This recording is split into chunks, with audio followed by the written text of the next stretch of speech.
Hey there, welcome to Brad Arrows. Tonight, we've got hours of chilling horror stories combined with soothing rain sounds to help you relax and sleep. Before you drift off, leave a comment below and let us know where you're listening from and what time it is. If these stories give you chills, don't forget to like, share, and subscribe. Get cozy and let the fear take over.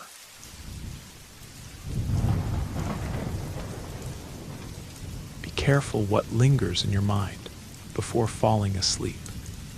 Certain thoughts can attract energies that don't favor peaceful rest. My name is Adrian, and I'm about to share the strangest experience of my life. When I was a child, my Aunt Heather and Uncle Jack owned a beautiful house perched on a hilltop in Vermont. From there, you could see almost the entire valley below. It was situated in an area with several old mansions, and though theirs was one of the smaller ones, we always loved visiting them. They didn't often receive guests, but for my cousins' birthdays, the family would always gather there. I vividly remember the backyard with its swimming pool. With the valley view as a backdrop, it was truly breathtaking. Just beyond the pool was a narrow path, and the property sloped downward into an embankment covered with dense vegetation. From a distance, it looked like regular grass, but when touched, it had this thick texture, almost like succulents. The embankment ended at a stone wall, beyond which the hillside continued down to the houses on the street below. In one corner of the property, where my uncle's land met the neighbors, there was an old trampoline. It was the kind surrounded by a protective net, and someone had covered it with a tarp, making the interior dark and mysterious. Beneath the trampoline, the ground was overtaken by vegetation that had grown over time, indicating years of neglect. On top, in the space covered by the tarp and net, it looked like some objects had been stored there. I was always curious to lift the tarp, climb onto the trampoline, and start jumping. I assumed it was broken, which was why nobody used it. The neighboring house was almost always silent and dark, but I was told an elderly couple lived there. During one of my cousin's birthday parties, while playing hide-and-seek, I searched for hiding spots around the house. I was always the most adventurous one when it came to finding hiding places. I even climbed onto the roof once.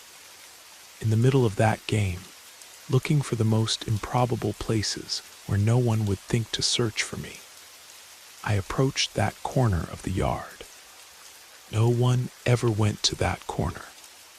I thought the most radical hiding spot would be to sneak into the abandoned trampoline that bordered the neighbor's property. Initially, I considered hiding underneath it, but I crouched down and saw it was too dark inside. Something told me not to go there, so I climbed to the top instead. I moved some plastic storage boxes that were there and used them as camouflage. Even if someone peeked inside, they'd hardly have the courage to enter. No one would find me in there, and I was about to win the game. Time passed, and I could hear them finding the others one by one, until only I remained hidden. Then everyone joined forces to look for me. My brother, who knew me well, was the only one who suspected where I might be. I heard him approach, calling out, "I know you're there. I knew you'd come here." I hid as best I could behind the boxes, stifling my laughter to avoid giving myself away. He reached the trampoline and insisted, "I found you." "Come out." My cousin, the owner of the house, soon joined him. He asked if I was there, and my brother confirmed. My cousin then said it wasn't good. We had strict orders not to go near that corner. much less cross over to the neighbor's property. My brother asked me to come out again, speaking more seriously this time, but I could barely contain my laughter. "We already saw you. You're under the trampoline, we saw your feet." As soon as they said that, something moved. They ran away, and I realized they weren't looking at me on top, but at something beneath the trampoline, between the ground and the tarp, a space I'd never entered. Whatever it was separated from me by only the thin layer of the trampoline. I felt movement below. Something seemed to be shifting, and I heard the muffled sound of laughter. In a rush, I crawled out of there and ran toward my dad and uncle, who were already running to meet me. I remember my uncle hugging me tightly. Even though I was big for my age, he picked me up and carried me inside the house. Once inside, he severely reprimanded me for going there and made me promise never to do it again. That's when I noticed my brother and cousin were crying and trembling. I asked what had happened, but they didn't answer. My uncle and father continued watching the trampoline as if they saw something, but then they returned inside. We left shortly afterward, and for a long time, that became just another strange story, something no one talked about. Years later, my aunt and uncle left that house and moved away.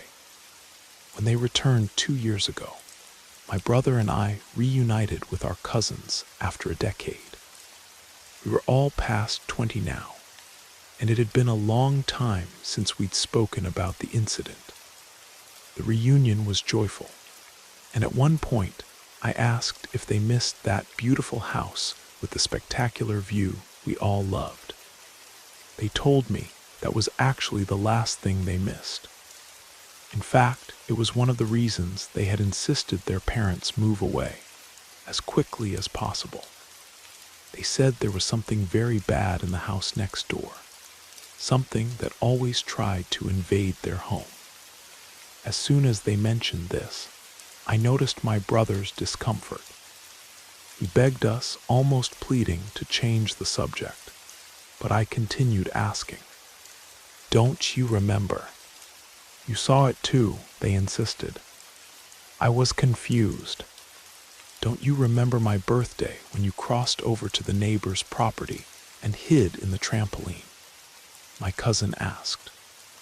Then he looked at my brother and said, "You never told him what you saw, what we saw under there." My brother shook his head in silence.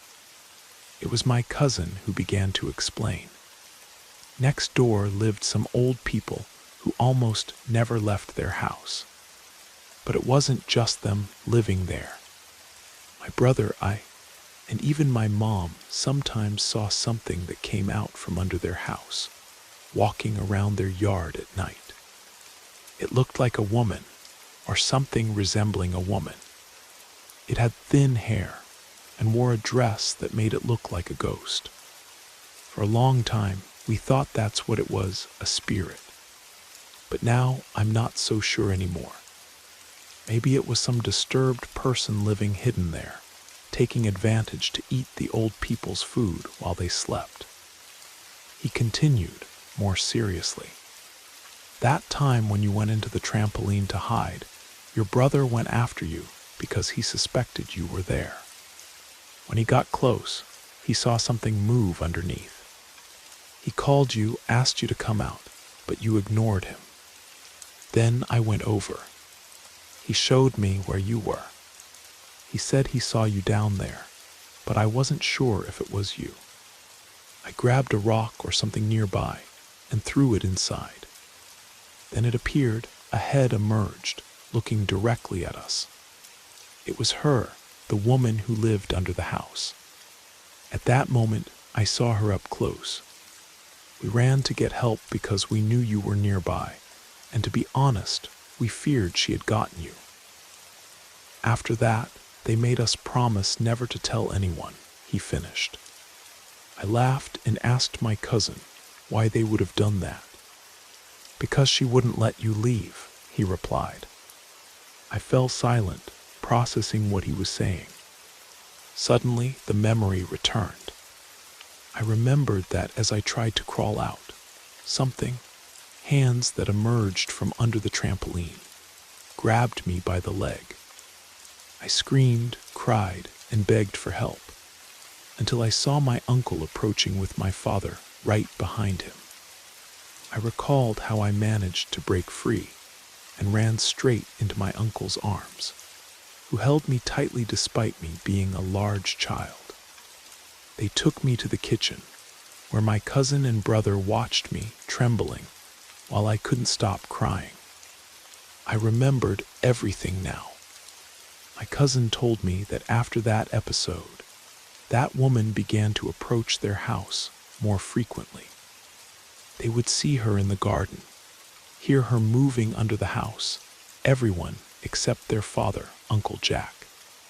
Whenever he noticed his children's fear, he would go out furiously, shouting for her to leave, searching every corner of the property, but he never managed to see her. That's why they still have doubts about what it really was. The last they heard, the neighboring house is still there with the same elderly couple, who now never go out at all. As for who lives in my cousin's old house today, nobody knows if they also experience anything strange. My family preferred not to investigate further. What's curious is how much this memory affected me. You know why? Since that reunion, where they made me relive one of the deepest fears I've ever felt, one that I had buried in my memory, something strange has been happening. At least once a week, something wakes me in the middle of the night. I hear a sound, as if something is moving beneath the floor of my house. I've checked, there's a small gap down there, but there's no way anything could get in. Maybe it's just some animal. Who knows? But it must be just the power of suggestion. At least I'm almost certain. My husband and I exchanged rings on June 9th, 2015. To save money, we decided to celebrate our anniversary and the 4th of July together, generally opting for a weekend close to these dates. In the early years, our celebrations were simple and homemade, as we both still earned modest salaries. However, as our financial situation improved, we began to expand our horizons beyond Seattle and the neighboring counties. Around Christmas of 2021, while researching places for our upcoming anniversary, I found myself increasingly drawn to the cottagecore aesthetic. In the early 20s, this trend hadn't spread quite as widely across social media, and my inspiration came primarily from Scandinavian minimalism, which celebrated neutral tones like beige, brown, off-white, soft green, and earthy red, and prioritized natural fabrics such as cotton, linen, wool, and leather. After spending hours contemplating this aesthetic, I developed a genuine fascination with the idea of a secluded retreat for our anniversary. With my husband's approval, we began our search and eventually chose a small, cozy cabin in northern Oregon. We booked a stay from Friday, July 1st to Sunday, July 3rd, planning to return Monday morning. When July arrived, my anticipation only grew. Work was crazy, the weather seemed more gloomy than ever, and 2 of our appliances threatened to give out. I desperately needed an escape. On the long-awaited day, we took the first train to Portland, and from there continued by rental car to the cabin. The place exceeded all our expectations. Unlike many Airbnbs that often disguise their imperfections with strategic camera angles in photos, everything here exuded quality and care. On the first day, we relaxed in the spacious bathtub upstairs, then explored a nearby village where we enjoyed the cuisine at a local pub, had a few beers, and eventually returned to the cabin for a peaceful night. The following morning was pure serenity, with no commitments or demands. It was just the two of us, with a weekend of tranquility ahead. I prepared bacon and eggs, and after another hot bath, we settled in the living room, simply enjoying the moment. We had turned off our phones. Almost no one knew where we were, and the cabin was in a completely isolated area. That's why it was such a shock when, early in the afternoon, we heard someone knocking on the front door. 3 firm knocks coming out of nowhere caught us by surprise. Although startling at first, we concluded it might be the host with some important message, since our phones had been off all morning. As we got up, we carefully pulled our robes close to avoid any embarrassing scenes and opened the door. Before us stood a man close to my father's age, putting him between 50 and 60, and just behind him, parked in the driveway, was a large white van without any identification. He greeted us pleasantly and explained that he had been hired by the owners, along with his construction crew, to perform an emergency renovation, which is why we would need to vacate the cabin for about 2 or 3 hours. My husband and I exchanged confused glances. At no point had the Airbnb host mentioned renovations or any emergency, and nothing in the house seemed to require immediate repairs.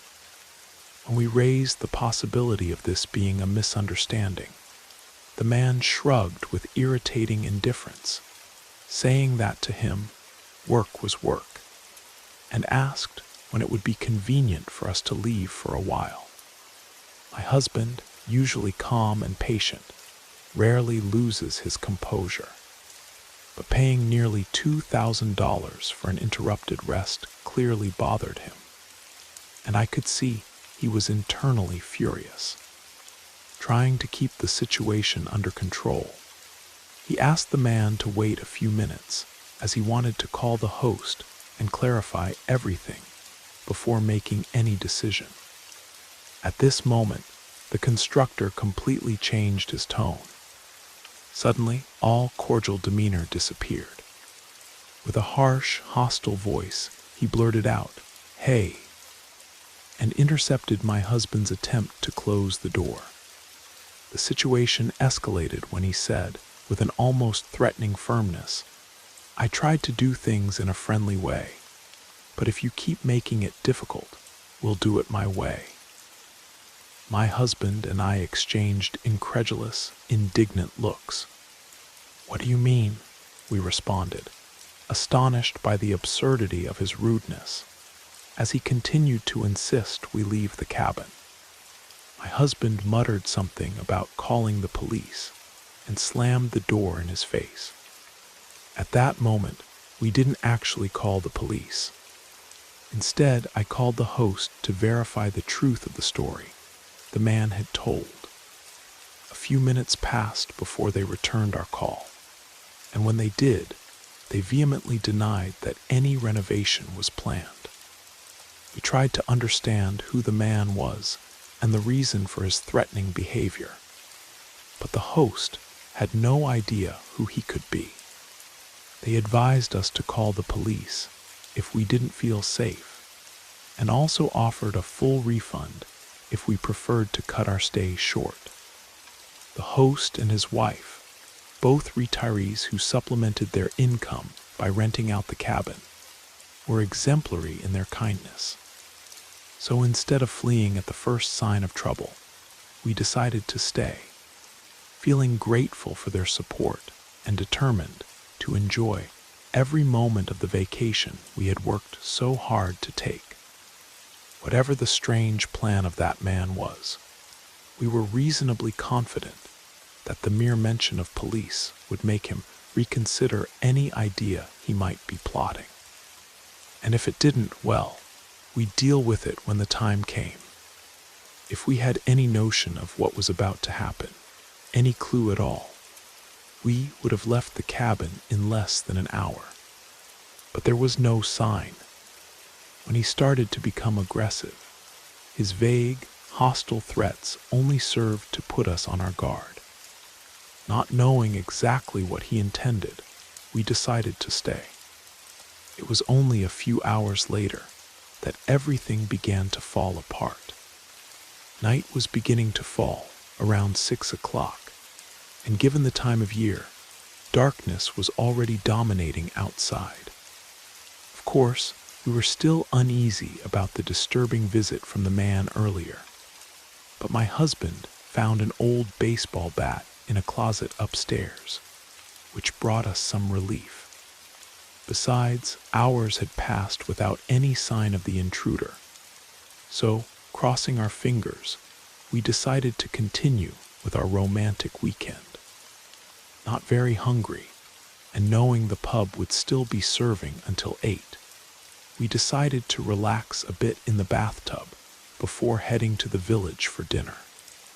The upstairs was configured so that the bathroom was at the front of the cabin, while the bedroom occupied the back. The bedroom had a lovely pair of wooden windows that opened to the garden in the back, but the bathroom had only a small circular window that could only be opened slightly. Looking through it, you could see the entrance to the cabin and a stretch of the road ahead. We were in the tub when we thought we heard a noise coming from outside. My husband got out of the water and peered through the window toward the entrance. I should mention that he's the most serene type possible, always balancing my more heated temperament, but that's another story. Seeing him afraid was rare, if not unprecedented. So when he turned to me with that look of pure terror, I knew the situation was serious. "Get out of the bathroom and get dressed," he said before running to the bedroom to do the same. Terrified because he still hadn't told me what he had seen, I imagined everything from a zombie apocalypse to an invasion as I got dressed. I repeatedly asked what was happening, begging for an explanation. There are people outside with masks.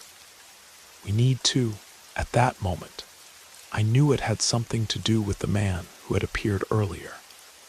There was no other explanation.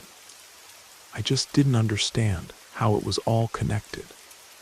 I put on as many layers of clothing as I could, thinking that maybe we would need to escape through the back door if the strangers tried to enter through the front.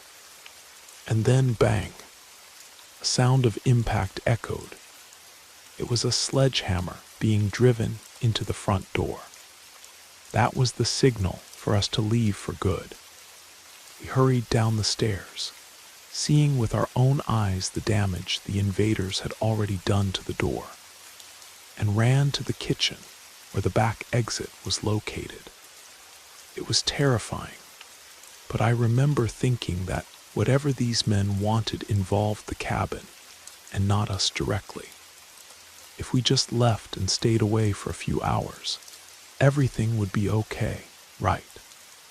Unfortunately, I was wrong. My husband finally managed to unlock the back doors, but instead of finding an escape route, we faced a man in a balaclava holding an enormous crowbar. We were cornered. The man with the crowbar ordered us back inside, and soon another masked man appeared, this time carrying what looked like a sizable saw. He looked at my husband and said, "If you do anything stupid, we'll kill your wife." This threat was enough to keep him silent. I, on the other hand, was in panic, talking nonstop, begging them to leave us in peace, promising we would go away and never tell anyone. The response I received was, "Shut up." Subsequently, they dragged us to one of the upstairs bedrooms and forced us to kneel. My heart was racing, and all that feeling that they were there just to steal something from the cabin completely disappeared. The fear that they would actually kill us grew so much that I started screaming, until one of them stuffed a pillowcase in my mouth to silence my protests. Soon after, I saw one of the men ordering my husband to hand over our phones, which paradoxically gave me a thread of hope. They seemed more organized than simple thieves. By taking our phones, I imagined it was to ensure we couldn't call the police when they left. I managed to calm down a bit until I heard loud, agitated sounds coming from downstairs. It was then that my husband whispered to me, reminding me that they probably weren't there for us, but were looking for something. From the sound of the sledgehammers, it seemed they were after something hidden in the walls. While we were forced to remain in complete silence, we could hear the destruction downstairs, and also some exchanges of words between them. One would say, "Try here," followed by the sound of a sledgehammer hitting a wall, followed by the sound of wood and plaster being torn out. They continued with this process until finally a voice shouted downstairs, "Found it."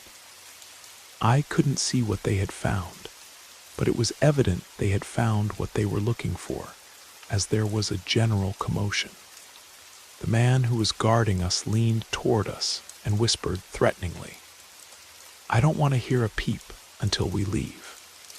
If you try anything, we'll kill both of you." After that, he left, and after some more sounds downstairs, silence finally took over the cabin. Neither of us dared to move for a time that seemed endless. Even though I thought we were free, I couldn't control the trembling. In fact, I think I trembled even more at that moment than when they tied us up, blindfolded, and gagged us. It was pure fear, and soon after, the emotional release resulting from the peak of adrenaline took over. When we finally thought it was safe, my husband somehow managed to free himself from the restraints and then liberated me. He tried to console me, but the accumulated tension was too much, and I collapsed in tears as he embraced me. Never in my life had I felt so grateful to be alive. The feeling was like a nightmare becoming reality. Everything seemed surreal. As soon as we managed to compose ourselves, we decided to go down the stairs to check the state of the house. The cabin was completely empty, but we descended one step at a time in complete silence, fearful that some masked man might reappear in what remained of the front door frame. Thankfully, no one returned, but upon reaching the front room, we were stunned by the damage. They had used a sledgehammer, a saw, and perhaps other tools to destroy all the walls in the front and back rooms. It was a real mess. Between the torn wallpaper and plaster dust scattered everywhere, a pattern began to form. There were sledgehammer marks in various sections of the walls, but only one specific part was completely destroyed. As we had heard, they had probed the walls until they found what they were looking for, and then they tore out that entire section to remove what was hidden. We looked carefully into the hole they had made, but there was no trace of what had been there before.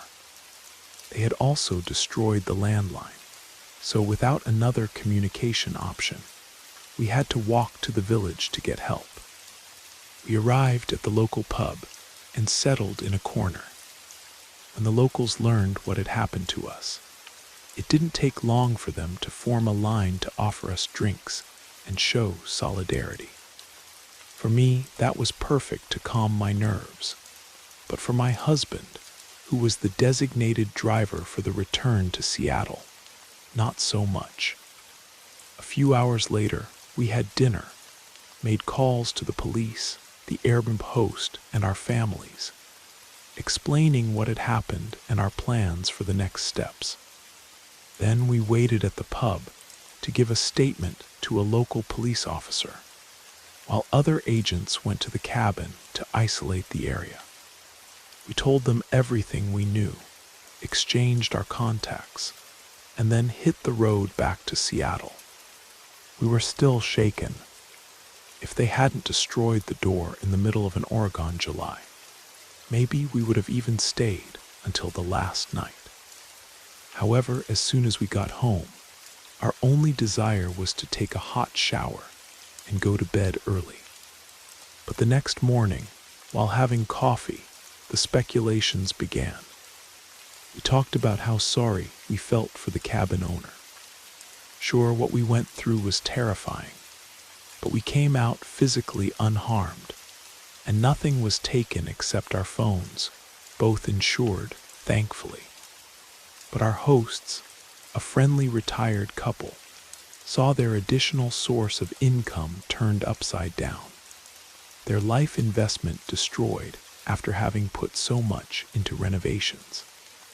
Then came the question, what exactly did the masked men take, and to whom did it belong? It was evident that the object had a value so high, or its origin was so compromising, that they felt compelled to restrain us, cover our eyes, and ensure we couldn't call the police until they had what they wanted in hand. After that, only unanswered questions remained, which became increasingly fanciful. I wish I could say we reached some conclusion, or at least a reasonable theory. But the truth is that we're completely perplexed, as is the police, it seems. As far as we know, the owners didn't report any items as stolen. And even with security camera images showing the group arriving, the evidence wasn't sufficient for any arrests. The rest of the story unfolded in a more bureaucratic manner, with insurance reimbursements and countless retellings of the event to friends and family. It was a horrible experience, but as I said, neither of us was particularly traumatized, and we both moved on. Still, every now and then, there are moments when I would give anything to know what, after all, was hidden in that damn wall. A few years ago, I decided to take my grandmother and her friend on a vacation to Thailand. I found some incredibly affordable packages for a tourist area called Koh Samui. The two of them had been facing some health issues due to the harsh winter, so I thought it would be a nice gesture to offer a week of sunshine to recharge their batteries. I bought tickets for February 9th, and we departed from JFK early in the morning. The warm climate was exactly what they needed, and I must admit I enjoyed their company quite a lot. However, after a few days, I started to feel a bit suffocated.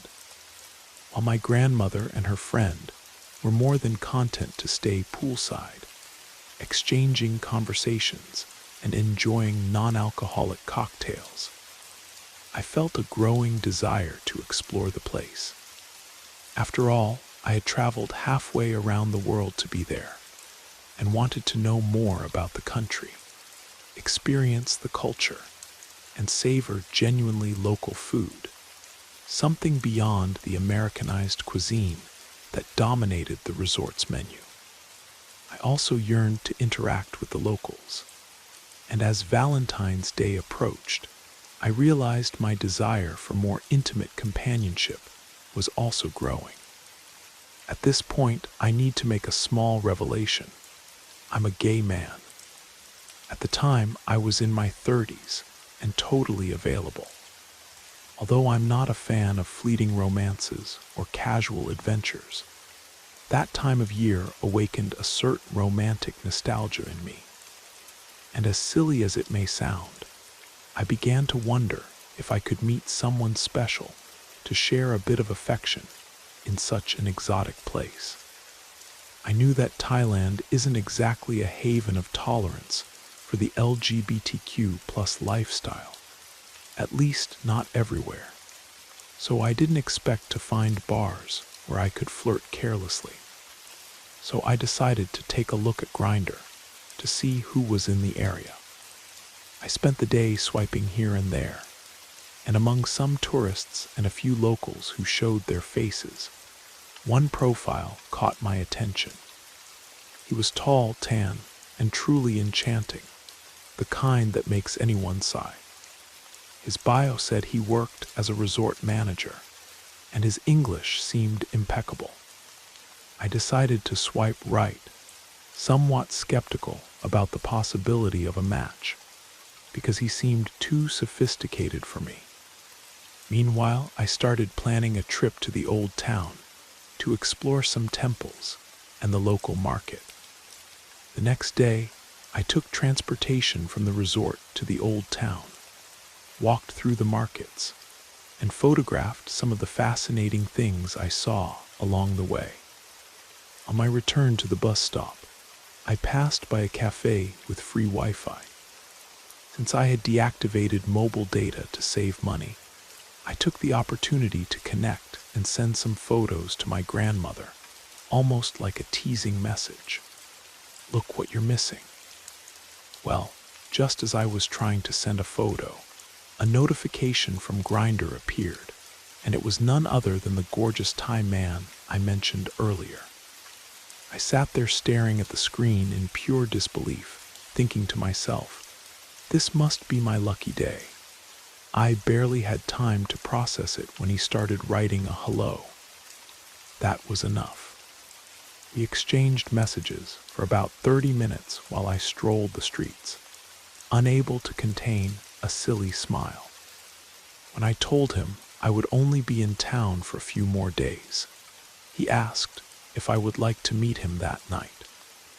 If I waited a few hours until he got home from work and took a shower, he could appear around 7 for dinner and a movie. He asked if I liked noodles, and oh, how I love noodles. When I confirmed, he promised to prepare fresh, homemade noodles for us. The idea captivated me, and after arranging to send him a message later, I returned to the resort with a light heart. As soon as I arrived, my grandmother noticed something was going on. She noticed the smile on my face. There was no hiding it. Although it took her longer than my parents to accept when I came out, over time, she became a true ally. At that moment, she was the first to notice the gleam in my eyes, and without ceremony, began bombarding me with questions, laughing with her friend like two teenagers. I explained that I was going to have dinner with a friend, and that if the night went well, I might not return until morning. After the wave of laughter, my grandmother and her friend became all affectionate, wishing me an incredible night and good luck. The man I was exchanging messages with, let's call him Kayat, sent the address of his apartment near the old town. He said he wouldn't have wine to offer, but that the noodle sauce was already on the stove, and he was eager to meet me. And I, of course, was equally excited, perhaps even more than I should have been, to the point of ignoring any reflection on whether this was really a good idea. The excitement was so great that it didn't even cross my mind that Kayat could be just a fantasy. The first warning sign only emerged when I started walking toward his apartment and noticed the state of the building.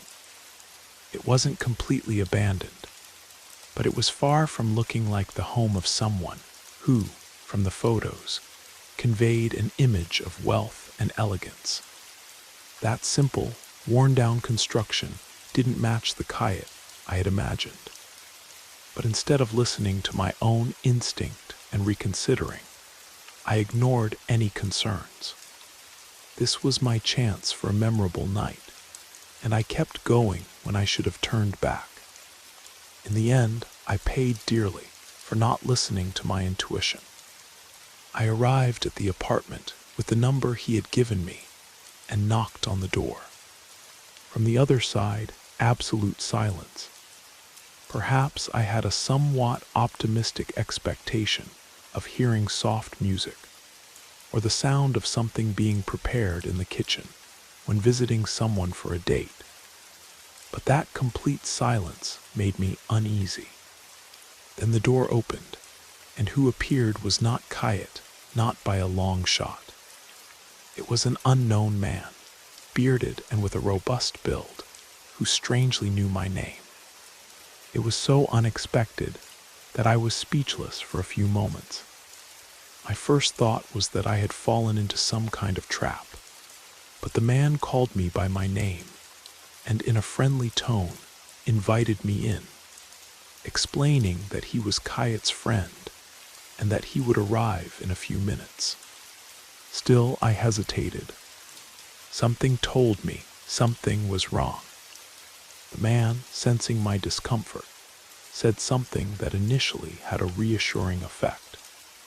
Despite his heavy accent, he explained in a tone that seemed welcoming. "Don't worry, I know you and Kayet arranged a date. I promise to leave as soon as he arrives." This statement, delivered in a warm manner, managed to put me a bit more at ease. But as much as I might be naive, I'm not foolish. I decided to politely decline the invitation. I told the man I preferred to wait outside, that I would call Kayet or send a message to find out where he was. I thanked him, nodded with a slight smile, and began to descend the stairs. But internally, I already knew that perhaps I was making this decision too late. The man's expression changed instantly, from friendly and smiling to cold and expressionless in the blink of an eye. And that gave me an instinctive certainty that the situation was about to go downhill. When I was already going down the stairs, I heard shouts echoing behind me. The voice was that of a man filled with anger, and my first impression was that it was the same man I had just spoken to, furious because I had exposed some kind of scam. The fear of being pursued took hold of me, and I only thought of one thing: to run down the stairs as fast as possible. As I raced down, I realized, terrified, that yes, he really was following me. As soon as I reached the street, I came face to face with two police officers right in front of me, as if sent by some miracle exactly when I needed them most.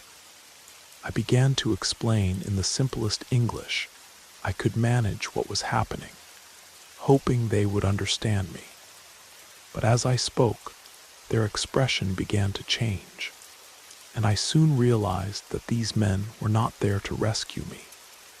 Both cast icy stares, and all I could do was desperately shout, "Wait, wait, wait." That's when one of them pulled out a huge wooden baton. From there on, my memory gets hazy. I know they took me back to the apartment I had just left, but I couldn't say if I was dragged or managed to walk on my own.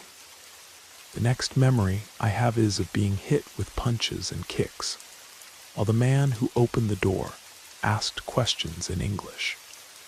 At first, I tried to answer, but I tasted blood in my mouth, and any attempt to speak came out more as groans than words. I spat blood to try to articulate something, but this only provoked stronger blows. Soon, the questions changed to my sexuality, and the reasons why I was in the old town that night. At this point, their scheme began to become clearer. Kayet's invitation evidently seemed like a trap. I was already, unfortunately, familiar with the concept of homophobic attacks in the United States, but the presence of the police as part of it terrified me deeply. To give you an idea of how panicked I was, when they finally handcuffed me and pushed me into a police car, I felt a strange sense of relief. I thought from then on, the physical suffering would cease, and the process would follow a more formal legal path. However, I was only half right. They took advantage of every opportunity to punch, kick, or throw me against the walls. And when I asked what the charge against me was, the direct response was depravity. At the time, I didn't even know what depravity meant, much less that there was a law against it in Thailand. And this complete lack of clarity about what I was facing left my nerves on edge, stretched to the limit in each of the minutes I spent in that cell. I only really began to understand what was happening when a representative from the U.S. Embassy came to see me.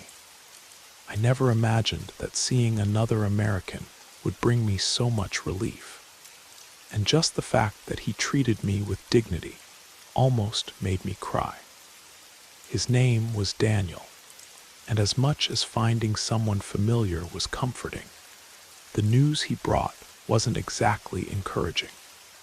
He explained to me that Thailand has a law called Article 12 that criminalizes any intimacy outside of marriage. In practice, this law, which theoretically combats adultery, is used to make homosexuality a crime. If someone is accused of violating this law, they can face 6 months to 3 years in prison. When I heard the words 3 years in prison, I felt a tightness in my stomach that almost made me lose control. I was on the verge of a panic attack until Daniel managed to calm me down.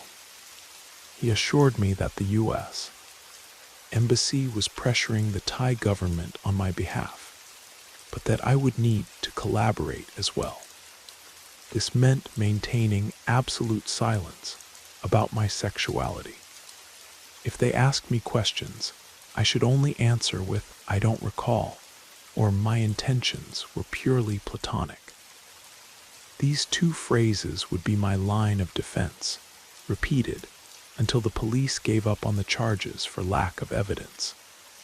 Daniel seemed to know exactly what to do, as if he had dealt with similar situations many times before, and this gave me confidence that everything would be okay. Before leaving, he repeatedly emphasized, "Don't say absolutely anything. Your silence is what will save you."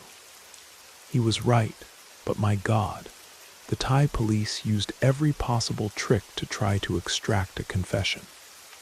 In the last interrogations, they would tell me things like, "If you confess that you're gay and admit what you tried to do, we'll let you go."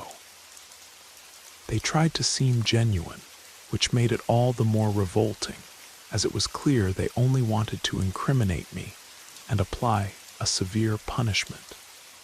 I followed Daniel's instructions to the letter, and in the end, they ended up releasing me. I prefer not to go into detail about the reunion with my grandmother. Suffice it to say that it was full of emotion, tears, and apologies. Before returning home, I spoke briefly with Daniel on the phone. He reassured me that no additional charges would be filed. I thanked him profoundly, and he, with his usual humility, said he was just doing his job like any other guy in a tie. To me, however, he was much more than that.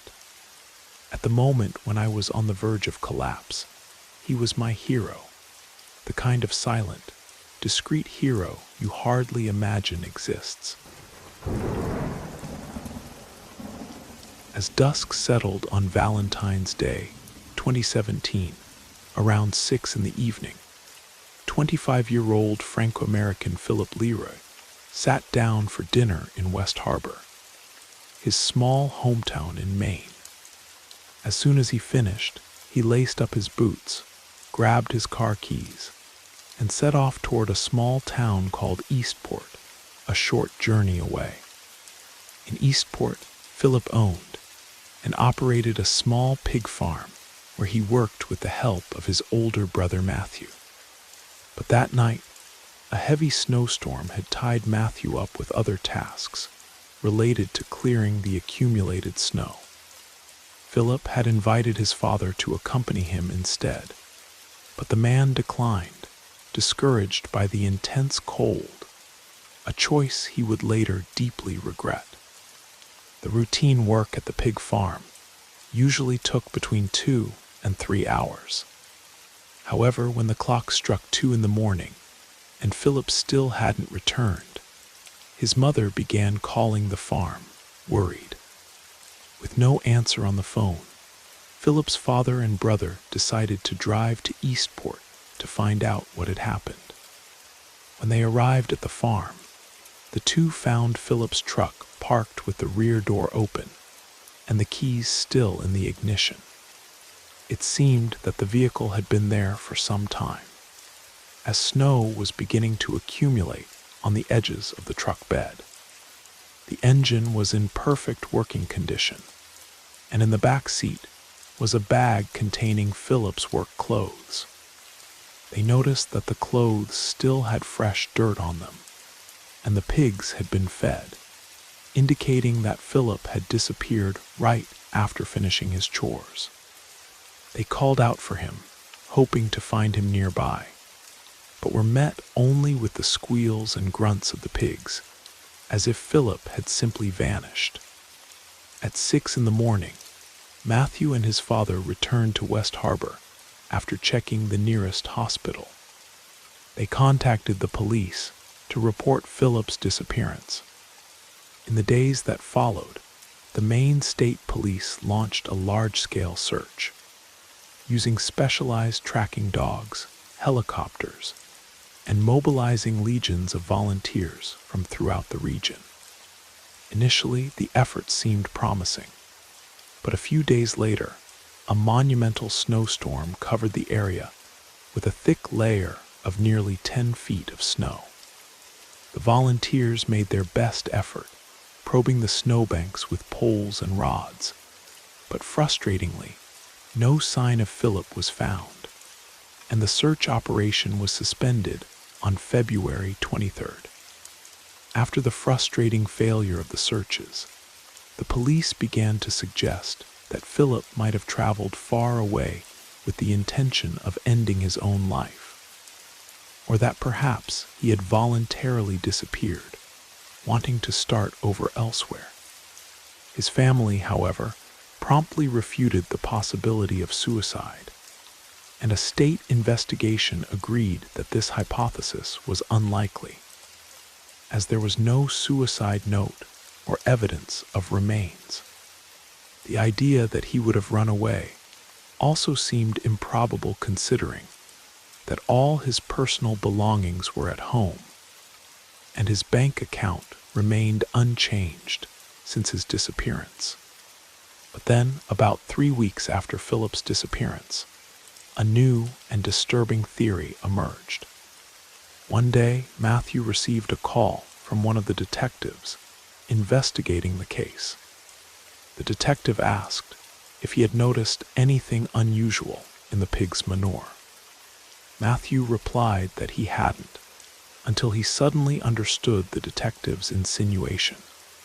He had been disposing of the pig manure for weeks, and during that time, no one had thought to examine it to check if there might be traces of Philip. Forensic experts were hastily summoned to collect everything they could from the pig's waste, but once again, nothing was found. However, the collection occurred weeks after the disappearance, and although there was a small chance that something might still remain in the animal's digestive systems, it was impossible to completely rule out the horrific hypothesis that Philip had been devoured by his own pigs. At 5 feet 8 inches tall and weighing about 150 pounds, Philip wasn't a large man, and it's known that pigs can chew flesh and bones until any trace of bodies completely disappears. Still, if something like that had happened, Matthew would have been expected to notice a piece of fabric or a shoelace tip among the pig's waste. Perhaps he could have seen it, But if he wasn't really looking, maybe it went unnoticed. After all, imagining that Philip could have been devoured is something too horrible to consider, until a detective suggested that possibility. The chances that Philip fainted in the pig pen and was completely consumed by the pigs within a 5-hour interval are very remote. According to the Maine State Police, this is not a theory they seriously consider, but neither is it something they can completely rule out. 5 years after Philip's disappearance, his father went to the state court to officially declare his son dead. Although he had resisted this act and hoped that Philip would one day return, financial difficulties forced him to make this decision, as only by declaring his son dead would he have access to Philip's bank account and insurance policies. Or perhaps his supposed hope was actually denial, a refusal to accept that something so tragic could have happened to his beloved son. Over the years, many theories have been proposed about what might have happened to Philip on that cold Valentine's night. Some believe he was the victim of a crime, possibly a targeted attack or a random act of violence by someone passing through the area. Others maintain that he may have gotten lost in the snow or fallen into one of the many bodies of water in the region. His body swept away by currents before the searches began. There are even those who suggest that Philip's disappearance might be connected to a series of mysterious vanishings that have occurred in rural areas of New England over the decades. Though law enforcement officials dismiss these connections as coincidental at best, the absence of concrete evidence in Philip's case has allowed speculation to flourish. For the small community of West Harbor, the mystery has cast a long shadow. Local residents still speak of Philip in hushed tones, and many avoid the road to his pig farm after dark. Matthew eventually sold the farm, unable to continue working there with the constant reminder of his brother's unexplained absence. The most haunting aspect of the case remains the complete lack of evidence. No blood, no struggle, no witnesses, no suspicious transactions or communications. Just a young man who stepped out of his truck on a snowy night and never returned. It's as if the very fabric of reality tore open for just a moment, long enough for Philip to slip through into whatever lies beyond. Each Valentine's Day, Philip's mother places a candle in the window of their family home, a silent beacon calling her son home. His father walks the shoreline every February 14th, scanning the horizon as if the answer might suddenly appear after all these years. And sometimes, late at night when the wind howls across the Maine coastline, locals swear they can hear something that sounds almost like a young man's voice, calling out from somewhere just beyond reach. A final desperate attempt to explain what happened on that cold Valentine's night when Philip Leroy vanished without a trace. The case remains officially open, one of hundreds of unexplained disappearances that occur in America each year. But for those who knew Philip, those who loved him and still feel the aching void of his absence, there is no file to close, no chapter to end. There is only the perpetual question that haunts their days and shadows their dreams. What happened to Philip Leroy? You know those moments when you catch yourself thinking twice about what you just saw, not sure if it's fatigue or something entirely different? Well, this is one of those stories. Imagine someone dealing with the pressure of work, study, and a family history filled with supernatural tales. I thought the night shift would just be another challenge. but what I encountered made me question everything I'd ever believed about the invisible world surrounding us. I was born in a small village in the mountains of northern Vermont, a place shrouded in mysterious stories and ancient traditions. Some of my relatives even dabbled in folk magic from time to time. While you might think I'm not easily frightened, the truth is I'm quite fearful. However, I have an enormous curiosity for everything related to horror. I find a unique adrenaline rush in reading, watching, or even playing video games that explore this theme. Perhaps influenced by my family's beliefs, I'm always careful not to get involved in unfamiliar situations or places. Throughout my 29 years, I've had close encounters with the supernatural. I've seen figures of people who are no longer among us, mysterious shadows, and other unusual occurrences. For both me and part of my family, believing in these manifestations was never a question, but a reality. My story began in July of 2021. At the time, I was studying marine biology in a small coastal town in Maine. It was a quiet, modest place with few entertainment options. After the pandemic, my family's finances, like those of many others, began to get complicated. I needed to find a job that paid more than my temporary weekend work at the cyber cafe. That's how I ended up at one of those convenience stores you find on every corner. It seemed like a good choice since the hours were relatively flexible for students, and job options were scarce, especially outside the tourist season. The hiring process was quick. It seemed like the perfect job, with decent pay and everything. However, problems with my manager soon appeared. As a student, my time was extremely tight. I'd spend from 7 in the morning until 2 in the afternoon at school, and from 3 to 11 at night at work, barely leaving time for a quick meal. One exhausting afternoon during that routine, I had an argument with him about my lunch break. Irritated, the manager told me to stop complaining and get back to work, warning that if I continued like this, he'd put me on the worst shift possible.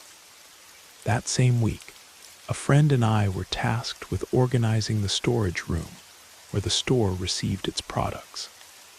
We were talking about TV shows and music when suddenly my friend fixed her gaze on some jackets hanging next to the cold storage and said, "Don't joke around, those jackets just moved." At that moment, already fed up with the accumulated stress from work and college, I responded that we should leave that kind of joke aside, that it was probably just the wind or something. But she insisted, and thinking she just wanted to scare me, I retorted somewhat irritably, "Enough already. There's nothing there. And if there is something, it should stop bothering me. It's bad enough having to put up with the unbearable manager and horrible salary without having to deal with ghosts." Days dragged on until the manager fulfilled his threat.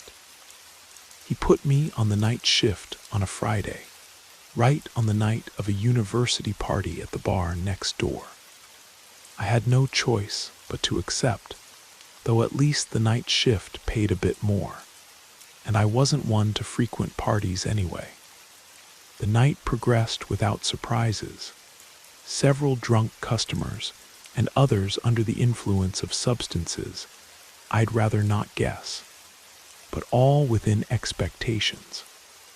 However, around 2 or 3 in the morning, an intense storm formed.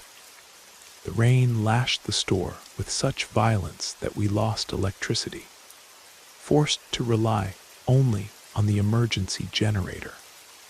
At that moment, a regular customer, an elderly woman, approached me and said something that made my blood freeze. Be very careful, my dear. They say a girl appears here in the store corridors. Many years ago, she was run over right there at the corner. Seeming to regret her words, she tried to calm me down, saying I didn't need to be scared, that the girl wasn't bad. But exhausted after a whole night dealing with people out of control, I paid little attention, although inside, her words left an uncomfortable feeling. I finished my shift at 7 in the morning and soon forgot about it. Until a few weeks later, when I was working alone with another colleague on the morning shift. It was around 1 in the afternoon, one of the quietest times, when my colleague asked me to restock the refrigerators. I went to the storage room, loaded a cart with several drinks, and prepared to enter the cold room. That's when, right at the entrance, I saw small, extremely pale fingers on the door. At the moment, I didn't give it much importance because, although I believe in the supernatural, not every noise or strange thing makes me think about it. I simply assumed that my colleague, who had gone to the bathroom, had touched her hand there for some reason. I closed the door and pushed the cart to the back of the cold room. I picked up a can, and just as I was about to place it on the shelf, I saw through the refrigerator glass that my colleague was outside serving customers. The line was quite long. I was alone in there. There was no way those fingers could have been hers. I felt a deep fear and remembered that the storage room and corridor lights automatically turned off after a few minutes. After seeing that, I thought the safest thing would be to get out of there before the lights went out. The last thing I wanted was to be in the dark after having seen those fingers holding the door, especially since I have a real fear of darkness. When I tried to exit, I pushed the door, but something on the other side pressed it against me with great force, almost knocking me backward. I looked through the glass again. My colleague was still outside serving customers. There were only 2 of us on shift, and no one else was authorized to move around that part of the store that wasn't accessible to the public. I tried to catch my breath and decided to call my friend to try to calm down. What happened next is, to this day, one of the strangest moments of my life. On the other end of the line, I heard the sound of a baby babbling. My friend then began to scold me angrily. It's not funny at all for you to pretend to be a baby, especially when my little brother is so sick in the hospital. This kind of joke is in terrible taste. I tried to explain to her that it wasn't me, but my friend hung up the phone, and there I was, alone in the cold room, overcome with fear. I decided that since they were already bothering me in there anyway, it would be best to confront what was scaring me. I pushed the door, walked to the checkout, although my hands and my entire body were trembling. I didn't return to the storeroom for the rest of the shift, and honestly, I didn't care if someone reprimanded me for leaving the refrigerator incomplete. I arrived home a few hours later, my heart still racing. Naturally, I told everything to my friend, who laughed and said this only happened because days before, I had complained to the spirit, asking it to let me work in peace. But I remembered the story the customer had told, and I decided to return to the store. In silence, I apologized in the darkness for having been disrespectful to the spirit of that girl, leaving some candy as an offering, and saying some prayers for her to find rest. Believe it or not, it might have been just a coincidence, but from that day on, I didn't have any more supernatural experiences there until I quit a few months ago. Some things simply cannot be explained, but sometimes acknowledgement is all that's needed. I discovered this forum just a few days ago, and since then, I've been captivated by the experiences people share here. I decided to write about something that happened to me some time ago. In November of 2019, I was working at a public hospital in a small town in northern Minnesota during my medical internship. That night, I was on duty in the obstetrics ward, and it was already past midnight when I found myself at the nurse's station, jotting down some notes. I remember this moment clearly because it was break time, when staff would go to the hospital cafeteria for a midnight snack.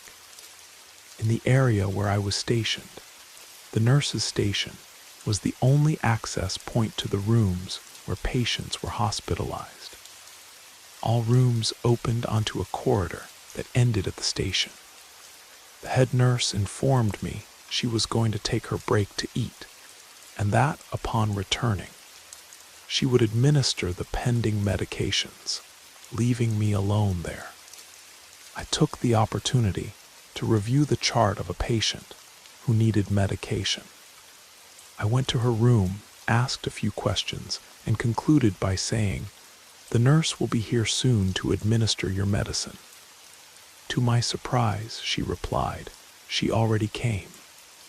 At that instant, I felt an intense chill.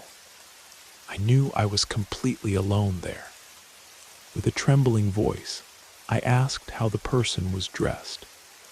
The patient described, "She's wearing an all-white dress, white stockings, and white-heeled shoes, like nurses used to wear." Fear took hold of me because the nurses there wore green scrubs, pants, a jacket, and a green sweater. Exactly what the nurse responsible for that patient was wearing. There was no way someone could have passed by the nurse's station without me seeing them while I was making my notes. When the nurse returned from her break, I asked if she had already given the medication to the patient, and she replied that she hadn't yet, that she would do so shortly. Then I told her what the patient had said, and I could see that she too went pale. She went to check with the patient, and upon returning, she reported that the woman repeated the same thing. Someone had already been there and administered the medication, saying she was the other nurse. But that night, there were only the two of us in the ward. Since then, I've been wondering if this could have been an appearance of the famous White Lady, the ghost nurse that many healthcare workers speak of in hushed tones. Could this be possible? Has anyone, especially those who work in hospitals, heard of or experienced something similar? This legend, could it actually be real? What makes this even more unsettling is that the following week, the same patient mentioned seeing the white-clad nurse again, this time standing at the foot of her bed in the middle of the night. When the patient called out thinking it was me or the regular nurse, the figure simply faded away before her eyes. The head nurse later told me that stories about the White Lady had circulated in the hospital for decades. According to legend, she was a dedicated nurse who worked in the building during the 1940s when it was a military hospital. She reportedly died while caring for patients during a devastating influenza outbreak. Some say she still makes her rounds, checking on patients she feels need extra care. What's most troubling to me is that I later discovered the patient who saw her had been experiencing complications that weren't initially apparent in her charts. The day after reporting seeing the white nurse for the second time, her condition suddenly deteriorated, and we discovered internal bleeding that hadn't been detected during earlier examinations. If we hadn't caught it when we did, the outcome could have been tragic.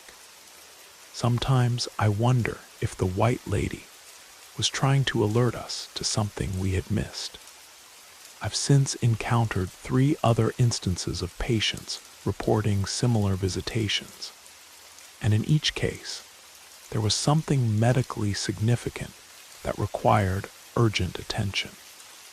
I don't know if I believe in ghosts, but whatever or whoever that white-clad figure was, I sometimes feel grateful for her interventions.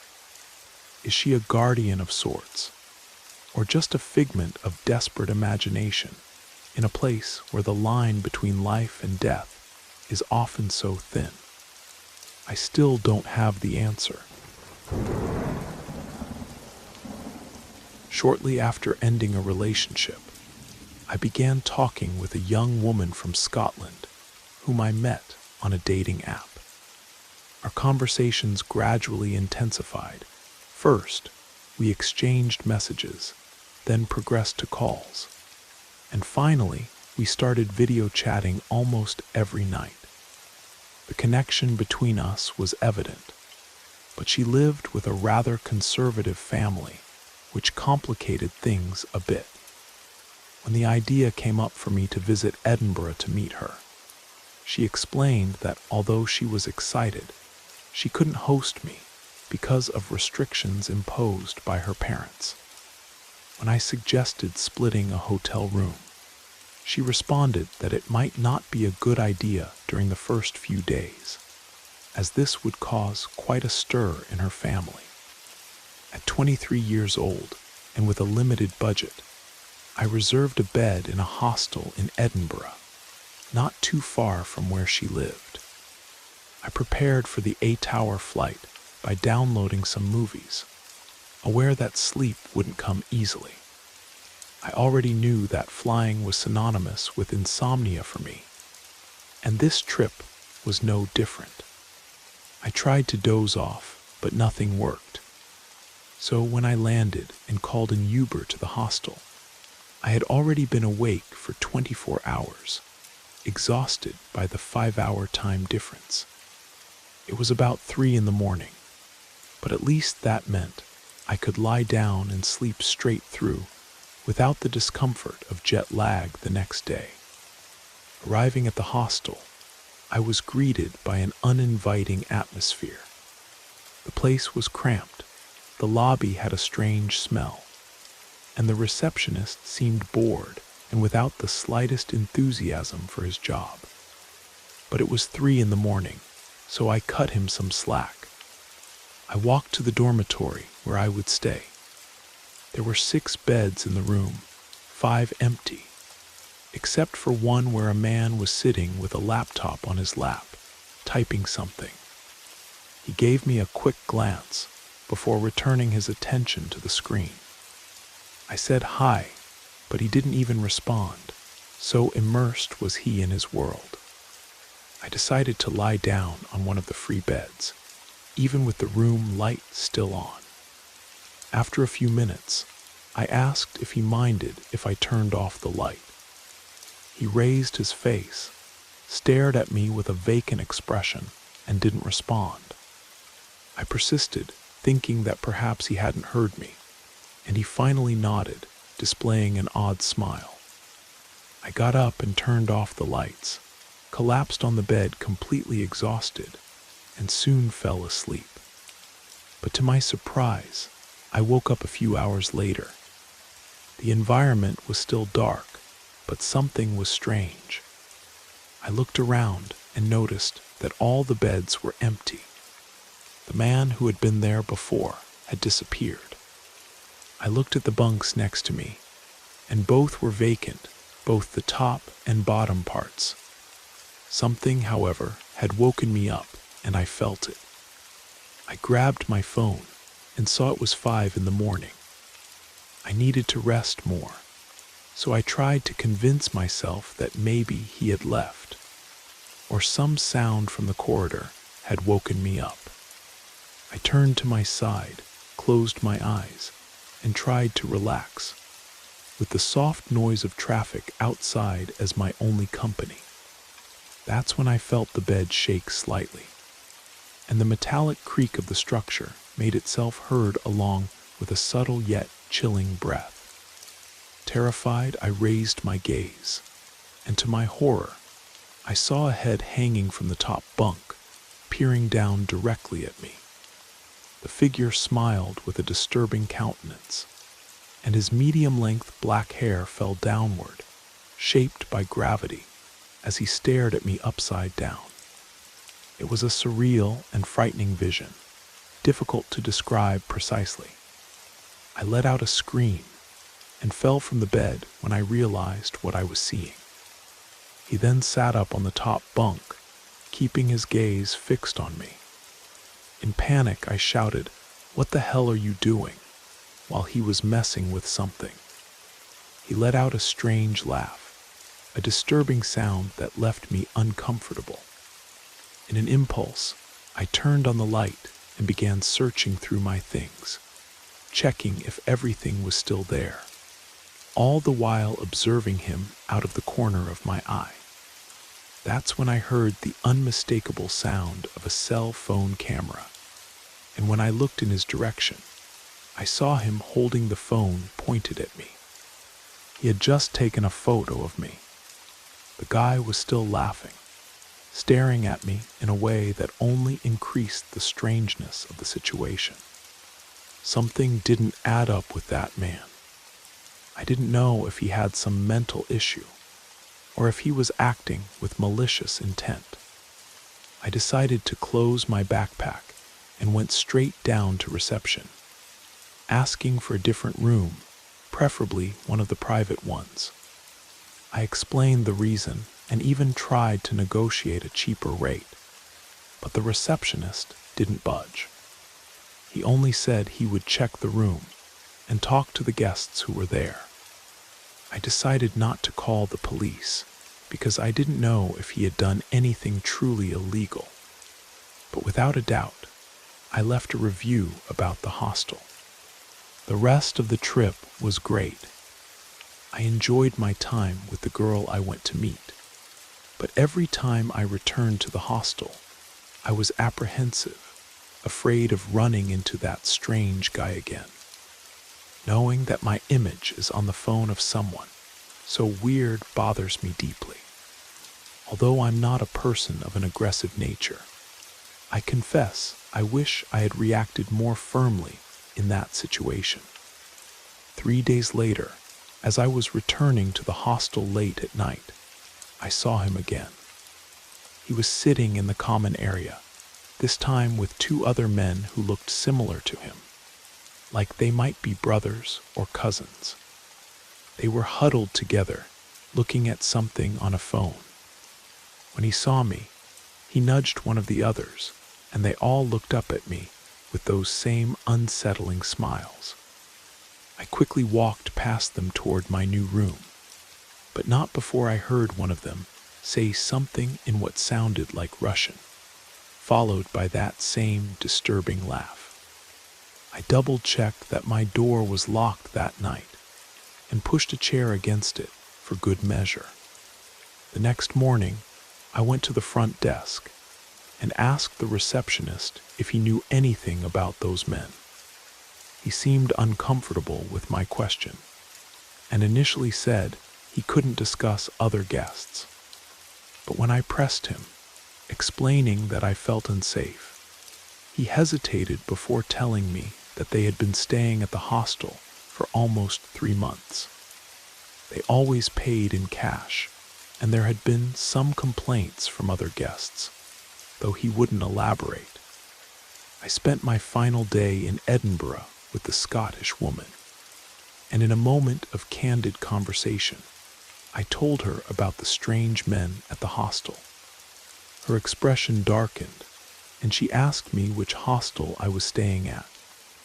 When I told her, she explained that there had been some news reports about tourists who had stayed there, having their identities stolen after their visit. Nothing had been proven, but local police suspected it was an operation run by a group of Eastern European men who targeted solo travelers. I checked out early the next morning, and spent my last night in a slightly more expensive hotel near the airport. I've since received several strange friend requests on social media from accounts with no photos, and I've had to change all my passwords after detecting some suspicious login attempts. I don't know exactly what those men were planning, but I'm certain I narrowly avoided becoming another statistic in whatever scheme they were running. If there's one lesson I've learned from this experience, it's that sometimes it's worth spending a little extra for security, especially when traveling alone in a foreign country. My name is Anna, and I'm from Seattle, Washington. My life's journey has been brief, and I'll narrate it in English, which is thankfully my native language, making it easier to express the strangeness of what happened to me. It was around 10 at night when I decided to head home. I had spent the late afternoon with my friends downtown, and between laughter and conversations, time slipped away without my noticing. I still had to walk several blocks to the avenue where I would catch the bus home. But at that hour, the street was already practically deserted, with only a few lights flickering in the silence around me. I quickened my pace when, from the corner of my eye, I perceived someone walking behind me. I avoided looking directly, imagining it was just another person heading to the bus stop. Soon, however, I realized that the footsteps were approaching, beating almost at the same rhythm as mine, as if someone was trying to catch up with me. There's no need to explain how frightening this is for a woman, regardless of the context, so I accelerated. Upon reaching the stop, I stood near the metal bench, and at that instant I heard a low voice, almost a whisper. "No need to run. It's not necessary." I froze, feeling my heart beat erratically. I raised my gaze, and in a quick glimpse, saw the reflection of a pair of old, worn shoes on the bench. They were women's shoes, and I could distinguish part of her legs. But when I turned around, there was no one there. A shiver ran through my entire body. It was as if it were impossible. There was no one there. Yet that tone of voice, something about it sounded strangely familiar. That's when I remembered a story about Ms. Rose, a fervent devotee who used to stand at that same corner, very close to the bus station, always approaching people to talk about the Bible and warn them about the dangers of sin. I remember this because my home is 2 stops away. I've passed by there many times. They say Ms. Rose died near the station in a tragic way, as they found her quite injured. Some say she was hit by a car, although this version was never confirmed. Since then, some people claim her spirit still roams that place, appearing to passers-by as if she still wanted to talk, to continue her preaching. I felt an intense chill, and although I couldn't see anyone, the sensation of being watched was undeniable, as if Ms. Rose's eyes were following me in the silence. Without thinking twice, I ran toward the avenue where the lights and movement of people made me feel a little safer. At that point, despite the late hour, I preferred to walk home, as the idea of returning to that station was out of the question. The next day I was still shaken, but I had to get to school, which meant taking the same bus route. I dreaded having to go back to that bus stop, but I convinced myself it had been my imagination playing tricks on me after a long day. I arrived at the stop in the early afternoon, when it was still bright outside. The area looked completely normal, just an ordinary bus stop on an ordinary Seattle street. I sat on the same metal bench, cautiously eyeing my surroundings, but feeling a bit foolish about how frightened I'd been the night before. As I waited, an elderly woman sat down beside me. She seemed perfectly normal, gray-haired, modestly dressed, with kind eyes. We nodded politely to each other, and she commented on the pleasant weather. After a few minutes of casual conversation, she mentioned that she'd lived in the neighborhood for over 50 years.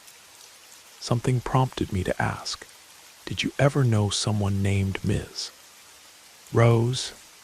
I heard she used to frequent this area.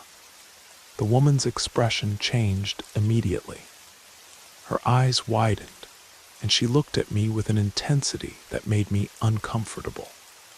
"How do you know about Rose?" she asked, her voice lowered. "No one talks about her anymore." I explained that I just heard stories, but the woman seemed troubled. She glanced around, as if checking that no one could overhear us. "Rose was my sister," she said finally. "She died 30 years ago at this very spot. Hit-and-run driver. Never found who did it." She paused, studying my face. "But how did you know about her preaching? That's not in any of the news articles about her death." A chill ran down my spine. I hadn't mentioned anything about preaching. "Sometimes," the woman continued, her voice barely above a whisper, "I feel her here. Like she's still trying to save souls, warn people." She looked down at her shoes, old-fashioned, worn leather shoes that looked eerily familiar. The bus arrived at that moment, and I practically jumped to my feet. The elderly woman remained seated, watching me bored. "She always tells people not to run," she called after me as the doors closed. "Says it's not necessary." I told my mother what happened, but I never mentioned anything to my friends. I knew they would laugh at me. However, every time I pass by there, I still feel the same chill, and no matter how much I don't want to admit it, I quicken my pace and always avoid that bench, even if it's the closest one to wait for the bus. Since then, I've taken to walking home more often than not, regardless of the hour. Sometimes I think I catch glimpses of the elderly woman around the neighborhood, but she never takes the bus, and I've never seen her anywhere except at that stop. I've also looked up news archives about hit-and-run accidents in that area from 30 years ago, but I haven't found any mention of a woman named Rose. Part of me wants to know more, to understand what happened to Rose and why her presence, or at least the story of her presence, lingers so strongly at that bus stop. But another part of me, the part that felt that inexplicable chill and heard that whispered warning, is content to just keep walking, to take the long way home. Some mysteries, perhaps, are better left unsolved. I'm a traveler who usually explores the world solo. Staying in hostels has always been a practical way to save money, and at the same time meet interesting people along the way. I've been through about 20 hostels to date, and 90% of the time, I've had positive experiences. However, the first truly unpleasant experience happened in a place called Freedom Traveler Hostel. It's worth noting that despite the problems, not everything was the hostel's fault. The Freedom Traveler Hostel is located in Athens, a city I was visiting for the first time. I didn't know anything about it, and depended heavily on both Google Maps and tips from locals. To complicate matters, the hostel had no signs at the entrance, which made even the act of finding it a small adventure. After a few turns, I finally spotted the large brown doors of the place. As soon as I entered, I was greeted by a very friendly staff member at reception. I had already made a reservation for a bed in a 4-person room. She led me to the room, where I found a bunk bed and 2 single beds accommodating up to 4 guests. The decor had a green tone, and the space was honestly quite limited. The staff member commented that the hostel wasn't very full at the moment, which seemed great to me. Privacy is always welcome. She continued smiling as she explained where I could store my luggage, a deposit at the back of the garden. I wasn't very excited or secure about the deposit, so I preferred to keep my backpack with me in the room, especially since I hadn't brought anything of much value. I was exhausted from the trip, so I changed clothes, put my baggage under the bunk, and lay down to rest a bit. I had barely closed my eyes when someone knocked on the door, and 2 guys entered. From their accent, I immediately realized they were Italian. They greeted me and struck up a conversation, even seeing that I was resting. But being sociable, I was polite and talked with them. The 2 introduced themselves as Marcelo and Lucas, brothers. Marcelo was quite tall, something around 6'3", a true giant.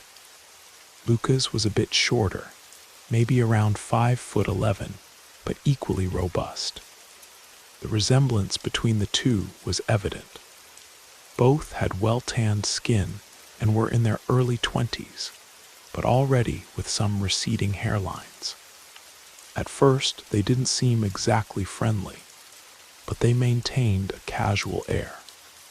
After this initial conversation in English, the brothers began speaking to each other in Italian, apparently not noticing that I understood the language. I noticed they were laughing at me and making some comments. Marcelo, from what I could hear, referred to me as a silly white boy. I could have responded right there, but I preferred to let them continue thinking I didn't understand what they were saying. After a while, the brothers left the room, and Lucas still gave me a nod and a smile before leaving. Only then did I realize they hadn't brought any bags to the room, which made me assume they had left their belongings in the garden deposit. I spent some time in the garden area, taking the opportunity to chat with some people who were there, and met some nice tourists who were also staying for the weekend. Then I went out to explore the city, heading toward the center. After hours of walking and 2 stops to eat, I returned to the hostel, hoping to find someone socializing in the common area or in the back garden. But upon arriving, I noticed it was empty. I decided to go to bed early, as it was already 9 at night.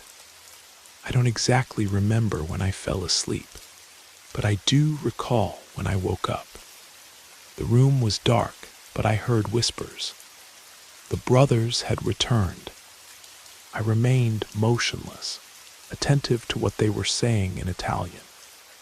In one of the whispers, I heard something that seemed to translate as, "Just take it," or "Will you do it?" That gave me a bad feeling, an intuition that perhaps they were planning to steal my luggage.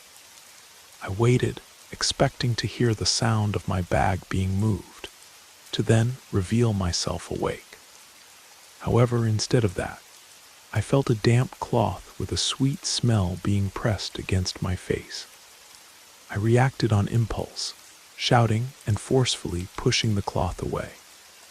I looked up and saw one of the brothers standing over me. I shouted, frightened, "What do you think you're doing?" The man tried to hold me down, climbing onto the lower bed to immobilize me, but I pushed him away with a kick and started screaming for help. The other brother pulled him, and both fled from the room. Immediately, I grabbed my backpack and shoes and ran to reception in search of help. The staff member who was at the counter at that hour mentioned he had seen the two leave, but there were no records that they were staying there. They were actually locals who had entered the hostel intending to rob tourists. They had literally tried to drug me with chloroform. I needed no more reasons to leave the place immediately. I'm sure that today the security must have been reinforced, but at the time, anyone could enter without difficulty. If I hadn't awakened, I probably would have been chloroformed and lost all my belongings. That night, still trembling from what had happened, I checked into a small hotel a few blocks away, using most of my emergency funds. In the safety of that room, I called the police to report what had happened. The officer who took my statement was surprisingly familiar with the situation. He told me there had been at least 4 similar reports from that hostel in the past month, all involving the same 2 brothers. The police had been trying to catch them, but the hostels lacked security, and the brothers' ability to blend in made it difficult. They would enter, look for solo travelers, preferably those who appeared to be from wealthy countries, and then make their move usually in the middle of the night. The officer told me I was lucky to have woken up when I did. The next morning, I went back to the hostel with 2 police officers to collect my statement, and the management seemed genuinely shocked and apologetic. They claimed they had no idea this was happening, though the receptionist's nervous demeanor suggested otherwise. They immediately promised to install security cameras and implement a keycard system. What bothers me most about this experience, beyond the obvious danger I was in, is how easily these predators could operate in a place meant to be safe for travelers. They counted on the hostel's lack of security, the staff's indifference, and the fact that most tourists wouldn't want to deal with police in a foreign country. Since this episode, I've redoubled my precautions when choosing hostels where I stay. I always read recent reviews focusing on security. Check if they have 24-hour reception, secure keycard systems, and lockers in the rooms. I still believe in the hostel experience and the wonderful connections they can facilitate among travelers, but I'll never again take safety for granted.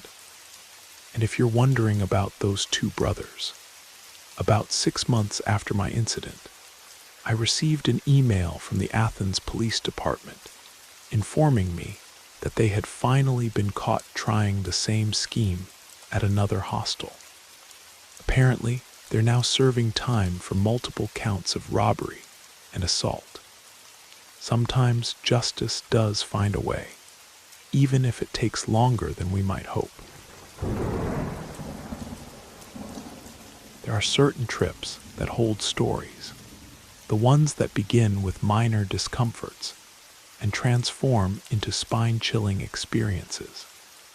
Imagine booking a place in an unfamiliar neighborhood, only to realize that perhaps you were in the wrong place at the wrong time. This is one of those stories that makes your heart beat faster just thinking about it. It was early February 2022 when I flew from Philadelphia to Seattle for a jiu-jitsu tournament. I frequently travel across the country and usually stay with teams who are also competing to save money. But for various reasons, I needed to book my own accommodation this time. I ended up reserving an Airbnb not too far from downtown Seattle, but made the booking in haste and didn't notice that the neighborhood wasn't the best. I thought about canceling and looking for another place, but I decided to ignore that warning sensation, rationalizing that the location would be convenient for what I needed, and that I wouldn't spend much time there anyway. When I arrived, I didn't meet the host. In fact, I wouldn't even know who to look for, since the profile picture on the Airbnb listing was just a flower. He had sent me the entry code for the room, and I was staying in a compact studio that shared a wall with the owner's house. The only entrance and exit was a single door. The first thing that made me uneasy was the door lock code. A simplistic 1234567. I found that a bit strange, but when I saw that the Wi-Fi password was literally password, I concluded that perhaps the host was just an older person not accustomed to technology. The reviews for the place were quite positive after all. Around 9:30 that night, things began to take an uncomfortable turn. I was almost asleep when I heard a knock on the window directly in front of the bed where I was lying. The curtains covered the window, so I couldn't see who was outside. I responded with a "huh" out loud, trying to be heard by whoever was there. A minute or two passed in silence until another knock echoed on the window. This time I said a firm hello, and the noise stopped.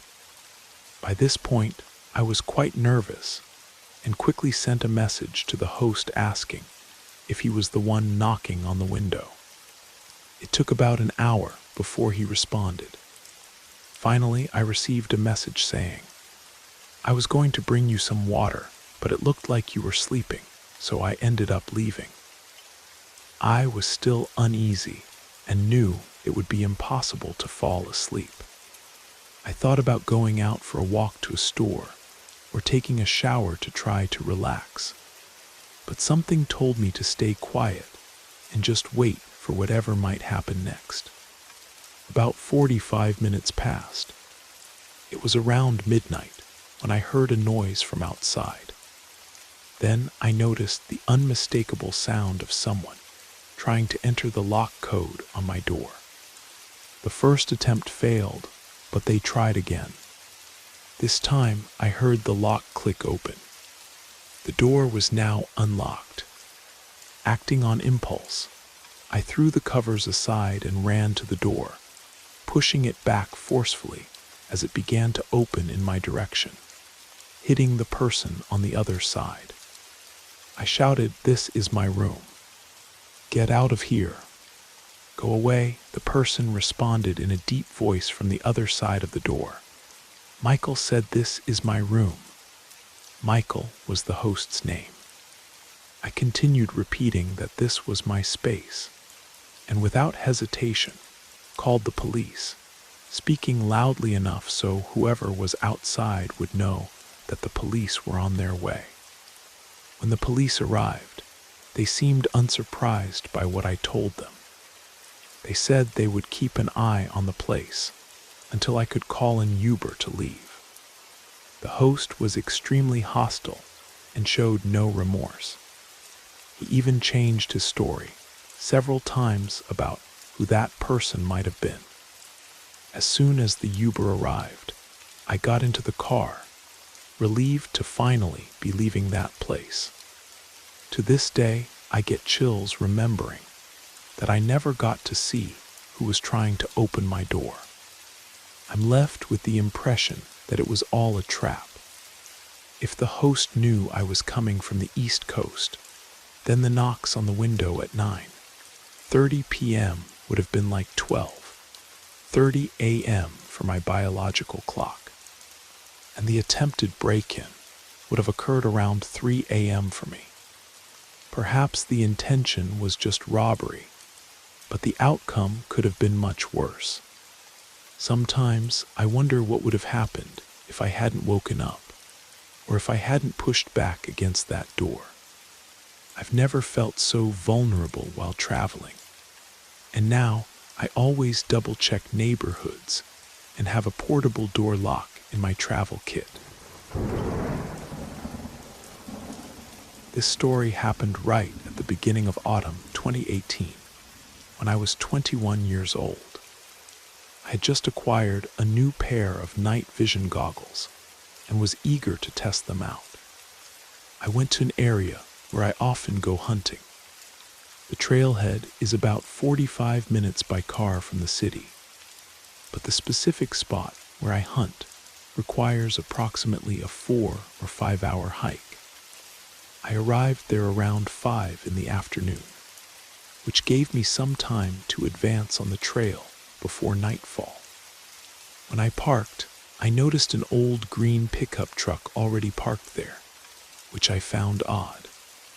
That path is never maintained, and in all the years hunting there with my family, I had never encountered another person in this region.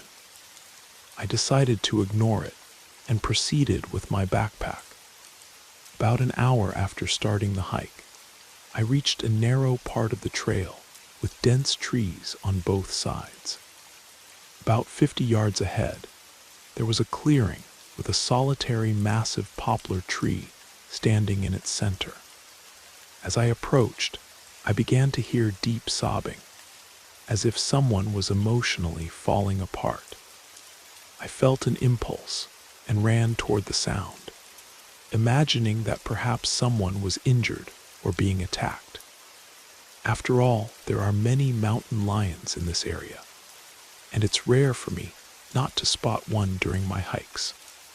As soon as I reached the clearing, I heard a woman's scream followed by a muffled sound, almost as if she was choking. I looked around and didn't see anyone. Then I ran to the side of the solitary tree. There, hanging from a branch, was a woman in desperation, struggling. I dropped my backpack and ran to her, trying to position myself beneath her to lift her onto my shoulders. She fought, kicked, and tried to hit me in the face. I took out my knife and embraced her to calm her down while cutting the rope that was tightening around her neck. But I didn't hold her as firmly as I thought, and I ended up causing a small cut on her neck. She fell heavily to the ground. I knelt beside her to see if she was all right and tried to talk to her, to see if she was still breathing. She didn't respond to me, just stared at the sky crying. Not knowing what else to do, and with no cell signal, I lifted her, placed her on my shoulders, and ran as fast as I could back to my truck. Once we arrived, still without a signal, I put her in the back seat, activated the child safety locks, and drove her to the hospital. Upon reaching the emergency room, I carried her inside. She was calmer now, no longer fighting. I made up a story. I said we had hurt ourselves at our building's gym, and that a wire had come loose from the ceiling while she was running on the treadmill, causing the strangulation. I know it was a silly lie. I realized that now. They took her away, and shortly after, some police officers appeared. One of them entered the room where she was, while the other pulled me aside to ask what had really happened. I reported the situation, and the officer went to verify with her, returning soon after to say that she had confirmed my version. They recorded some of my information and then left. Afterward, I entered the room to see how she was doing. I talked a lot about how what she had tried to do wasn't the right path, and about the people who would feel devastated if she were gone. She remained silent the whole time, just staring at the ceiling lights. Before leaving, I left a note with my name and phone number, saying she could contact me if she needed anything. And then I left. About 2 weeks later, I received a call from a foreign number. I didn't answer, not imagining it could be her. Later, I listened to the message she left. It was a long recording where she first thanked me for helping her, and then shared what had happened. She was an exchange student, 17 years old, and the day before her suicide attempt, she had gone to a party with some classmates. There she was assaulted. Out of fear of shaming her family, she decided to end it all. She continued explaining that after a week in the hospital, she was sent back to Japan. She told me how grateful she was that I had saved her, and that now she saw that this wasn't the solution. She left her phone number and asked me to call to thank her properly. I called that night and talked to her. She expressed all the gratitude she felt and said I must be an amazing person. In the end, she asked for my address to send me a thank you gift. I gave her the address, perhaps a mistake on my part.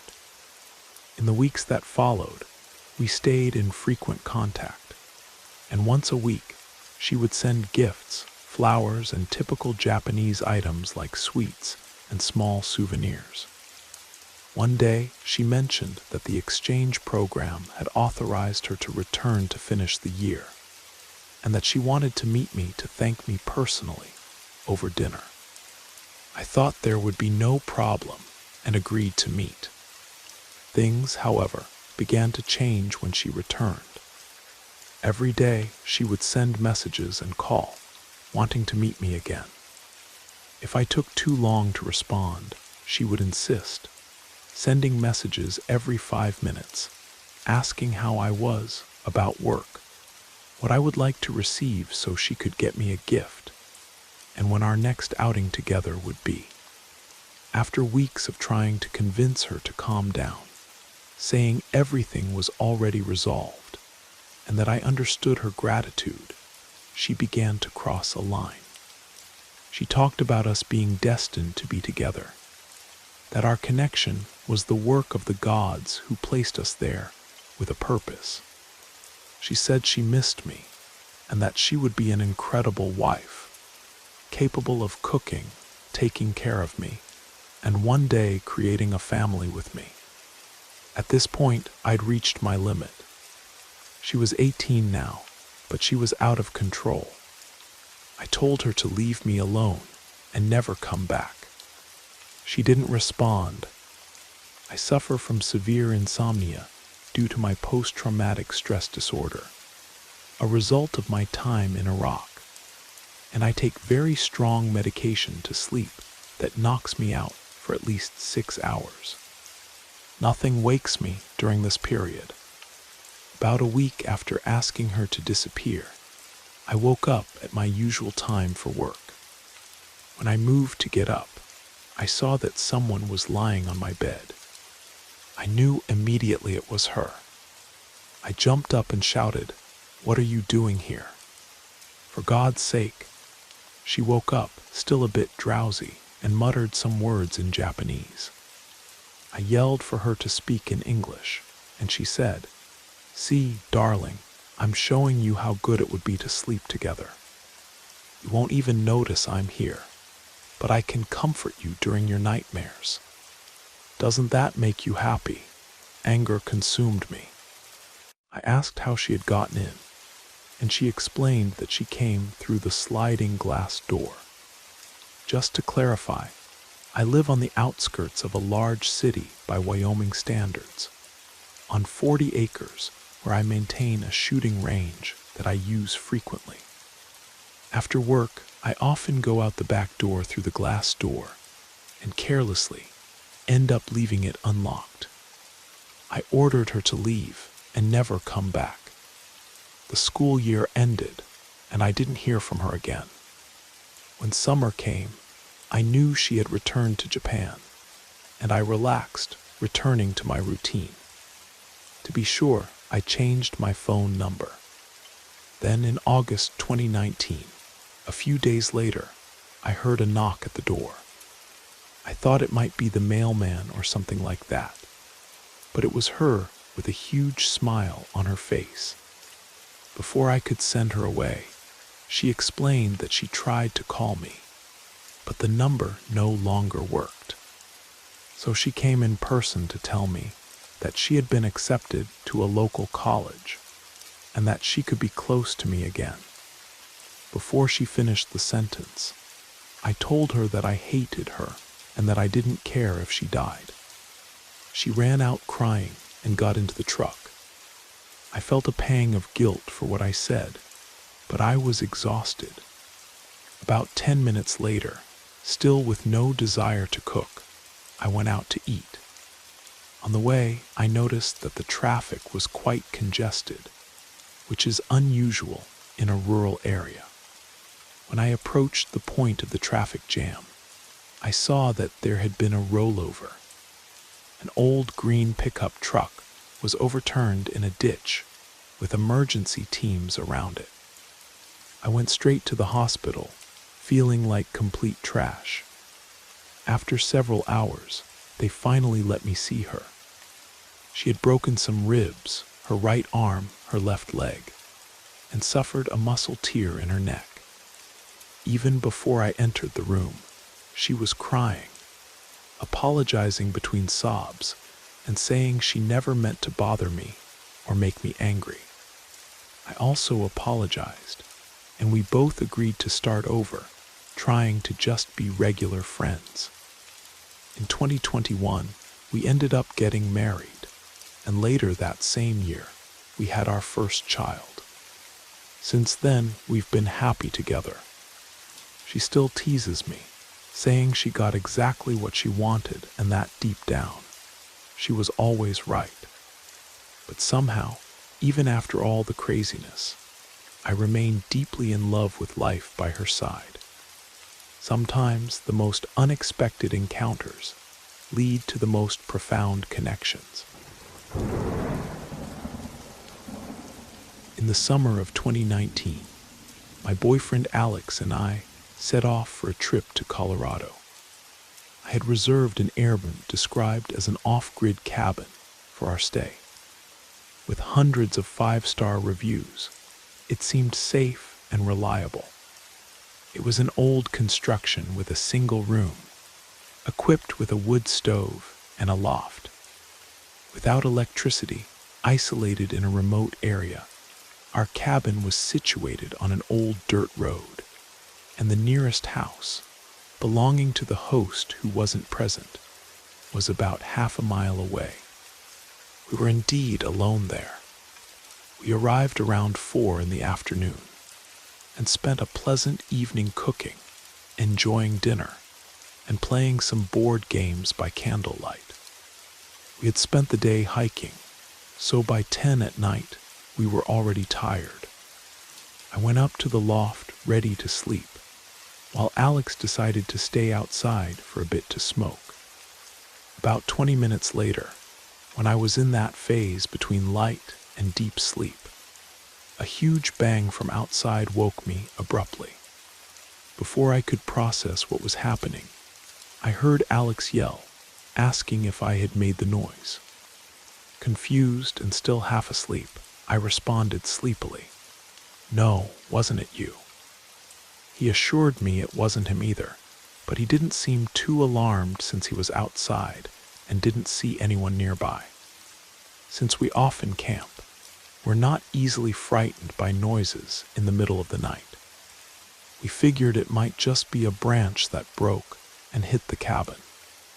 I was almost falling asleep again when another bang echoed, now coming from a different direction, as if something had slammed against the cabin. Frightened, I jumped out of bed and quickly went down the stairs. I found Alex already coming in through the door. He asked me to grab any sharp object I could find and go back up to the loft. Despite trying to stay calm, I could tell he was a little apprehensive. I asked what he thought it might be, and he, with a careful tone, admitted he didn't know, saying he hadn't seen anyone out there, but had the impression of hearing footsteps.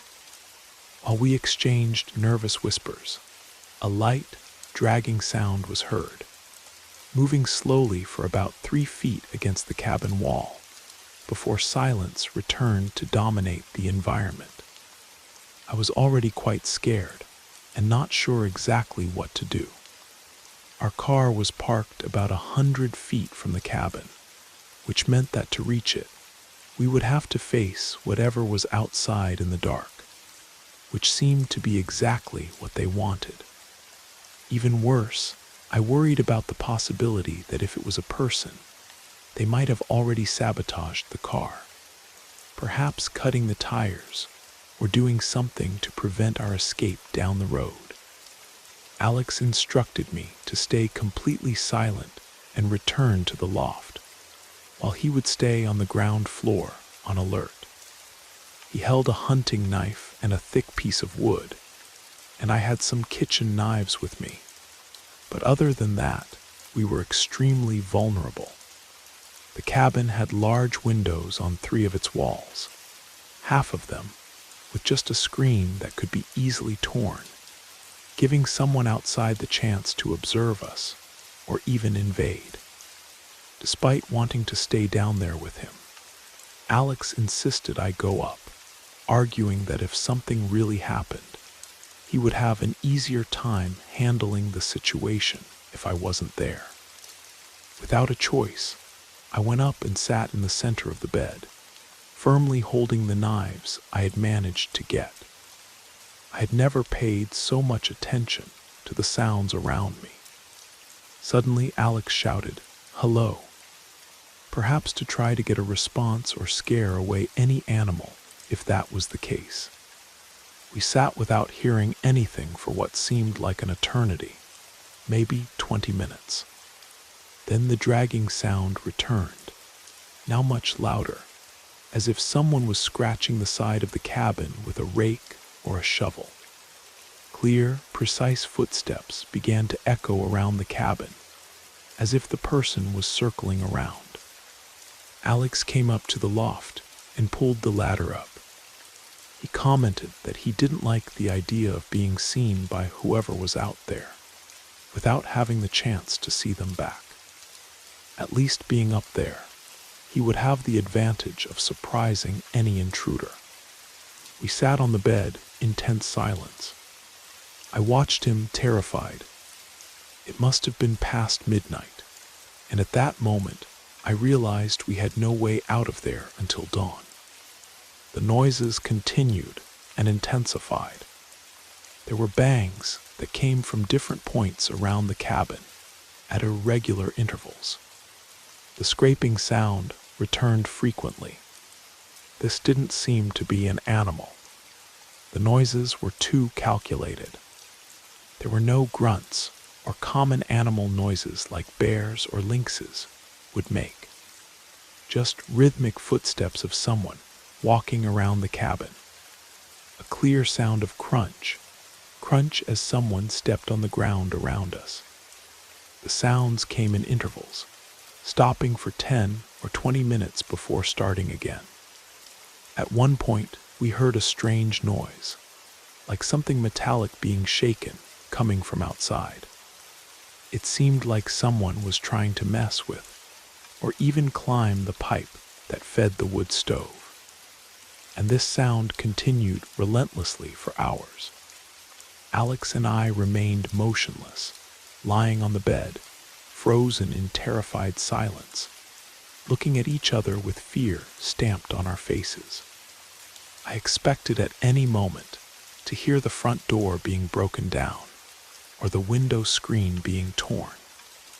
I was convinced we would be attacked, and all the worst possibilities raced through my head. I had never felt such absolute fear. Despite everything, no one invaded the cabin.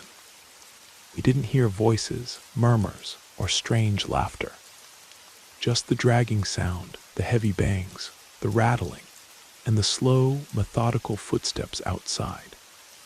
Finally, around 5 in the morning, the first rooster crows began to echo in the distance, and the soft light of dawn illuminated the loft. The sounds ceased completely. I ended up sleeping for about 2 hours, because we would need to drive to Nevada later that day. Thankfully, my car was intact, and we packed as quickly as possible to get out of there. Before we left, Alex took one last look around the cabin, trying to find some sign, scratches, or evident footprints. but there was nothing. I sent a message to the Airbnb host telling about our experience, and she responded saying it was probably just a porcupine. If anyone ever finds a porcupine that produces heavy bangs and walks like a human, please let me know. To this day, we discuss what could have happened. Alex believes it was some eccentric local resident trying to play a prank on us. Whatever it was, I'm extremely relieved that we weren't attacked that night.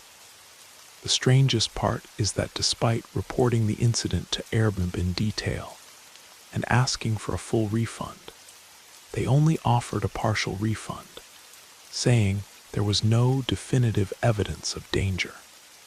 We never returned to Colorado, and now always opt for more populated areas when we travel. This happened during a summer when my parents rented a cabin for us to spend an entire week. I was young, probably around 12 years old, but I don't remember the exact age. We spent the day playing outdoors, me, my older sister, and my little brother, exploring everything around us. Night came and tiredness took over. When our parents asked if we wanted to go to the supermarket with them, both my sister and I refused. My little brother, who was too young to be left under our supervision, wanted to accompany them. Before leaving, our parents promised they wouldn't be long, and left us there on the condition that we wouldn't leave the cabin or go near the lake. They were always firm about not allowing us to swim without supervision. My sister and I stayed talking for a while until she decided to take a nap on the couch. I, having had a lot of juice, needed to use the bathroom. The detail is that the bathroom wasn't inside the cabin, but in a small building next to it, closer to the lake. Night was already falling. It was around 8 o'clock, and the sky was already dark. After all, it was almost October. I always loved horror stories, and that mist that covered the twilight had something fascinating about it. It was while I was going to the bathroom that I heard a dry, loud sound coming from the forest right behind the bathroom building. I was paralyzed, trying to understand what it was, but nothing appeared. I thought it might be an animal, so I ran straight inside and quickly locked the door. While calming down, I looked through the small bathroom window and heard intense noises again, heavy footsteps and more breaking branches. Soon after, I heard a big splash, as if something had just jumped into the lake. Believing the path was safe, I opened the door and started running back to the cabin without looking back. It was at that moment that I heard my father call my name. I stopped and paid attention. The voice was identical to his, but when I looked at the entrance, I saw that their car had not yet returned. A chill ran through my body as I slowly turned toward the direction. The voice was coming from the lake. To my surprise and bewilderment, I saw an image of my father floating on the lake, completely motionless, with a rigid and unchanging smile on his face. For an instant, I thought he had never left the cabin area. "Come here," he shouted repeatedly, with that firm tone I recognized. There wasn't even a ripple around him. It was as if he was simply suspended there. The strange thing is that he was far enough from the shore that no person could touch the bottom.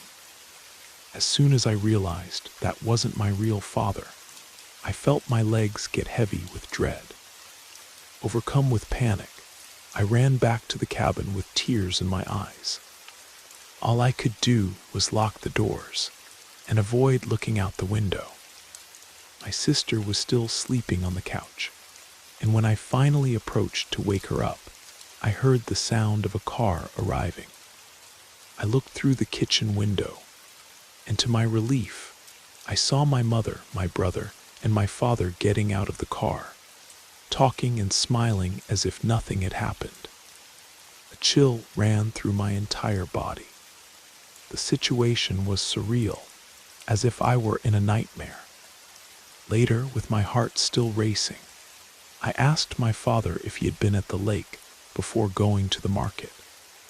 He laughed, confused, and replied, "Maybe you saw a big fish over there." I tried to erase that image from my mind, but to this day, it persists. I was sure it wasn't a dream. It was something that reason cannot explain. Now, at 26 years old, I still feel a chill just imagining that something similar could happen again. I try to push away the thought of what could have happened if I had actually followed that voice to the water. Since then, I've never gone swimming in that lake again, even though my family has returned to that cabin several times. I always make excuses, claiming I don't feel well or find the water too cold. My parents tease me about it, but I've never told them the full story. Some things are better left unsaid, especially when there's no logical explanation. The strangest part is that a year after my experience, a local newspaper ran a story about a man who had drowned in that same lake decades earlier. According to the article, he had gone fishing alone and never returned. His body was found 3 days later, tangled in weeds at the bottom of the lake. The article included a black and white photograph, and though it was grainy, there was something unsettlingly familiar about his face.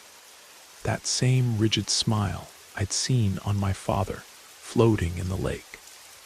I've often wondered if what I saw was this man's spirit, trying to lure another victim to share his watery grave. Whatever it was, I'm grateful for the instinct that kept me from approaching the water that day. This story involves my father and his wife during a road trip in a desolate place, probably in Nevada. They were driving on a deserted road and decided to stop at a gas station to buy some snacks, use the bathroom, and rest a bit. When they arrived, they noticed a police car parked there.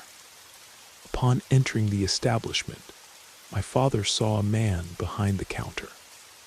He noticed that the guy was listening to a police radio communication, but he didn't pay much attention to the fact. He asked the man if he needed a key to access the bathroom, and the attendant, with visibly nervous and uncomfortable behavior, responded that he didn't think it was necessary. So my father headed to the bathroom. Near the bathroom entrance, there was a door covered by a curtain. Curious, he peeked under the curtain and saw only the feet of someone wearing what appeared to be a police officer's shoes. Sensing a strange tension in the air, my father controlled himself, entered the bathroom, and stayed there for a moment, thinking about how to act. After calming down, he came out with a tranquil expression and approached his wife, saying naturally, "Honey, let's go. I'm quite tired, and Mark is waiting for us." This comment was a way to let the man know they weren't completely alone, that someone was waiting for them. At first, his wife was confused, but soon understood the situation and what he was trying to communicate. They then paid for the gas and left that place without looking back. My father believes the attendant had done something terrible to the police officer, perhaps taken his life, taking the radio to monitor communications and avoid suspicion. When my father and his wife arrived, he probably had to improvise, pretending to be the employee of the place. I asked him why he never called the police, and he explained that if he did, the man would hear the dispatch and could come after them, especially considering they were with a large, vulnerable trailer. For him, the risk was simply too high. The event occurred during a time when cell phones weren't common, so my father couldn't just discreetly call for help. They had to drive for nearly 2 hours before reaching the next town with a police station. By then, they were worried about making accusations without proof. What if the man at the gas station was legitimately an employee, and the police officer had just gone to the bathroom? They might end up causing trouble for an innocent person. However, the incident continued to haunt my father. Years later, while reading a local newspaper online, he came across an old article about a police officer who had disappeared during his patrol in that area. The officer's car was found at a gas station, but he was never located. The article mentioned that the gas station attendant had also disappeared around the same time and was considered a person of interest in the case. My father immediately contacted the authorities with his story, even though over a decade had passed since the incident. The detective who took his call seemed genuinely interested and asked my father for a detailed description of the man he saw. A few months later, we received word that based partly on my father's description, they had managed to identify and locate the suspect in another state, living under an assumed identity. The man was eventually charged with the officer's murder, though without a body. The case relied heavily on circumstantial evidence, including blood traces found hidden beneath the renovated floor of the gas station bathroom, right where my father had noticed those police shoes behind the curtain. My father was asked to testify at the trial, and his testimony proved crucial in securing a conviction. The prosecutor later told us that had my father and his wife not escaped that day, they might have met the same fate as the unfortunate officer. This experience changed my father profoundly.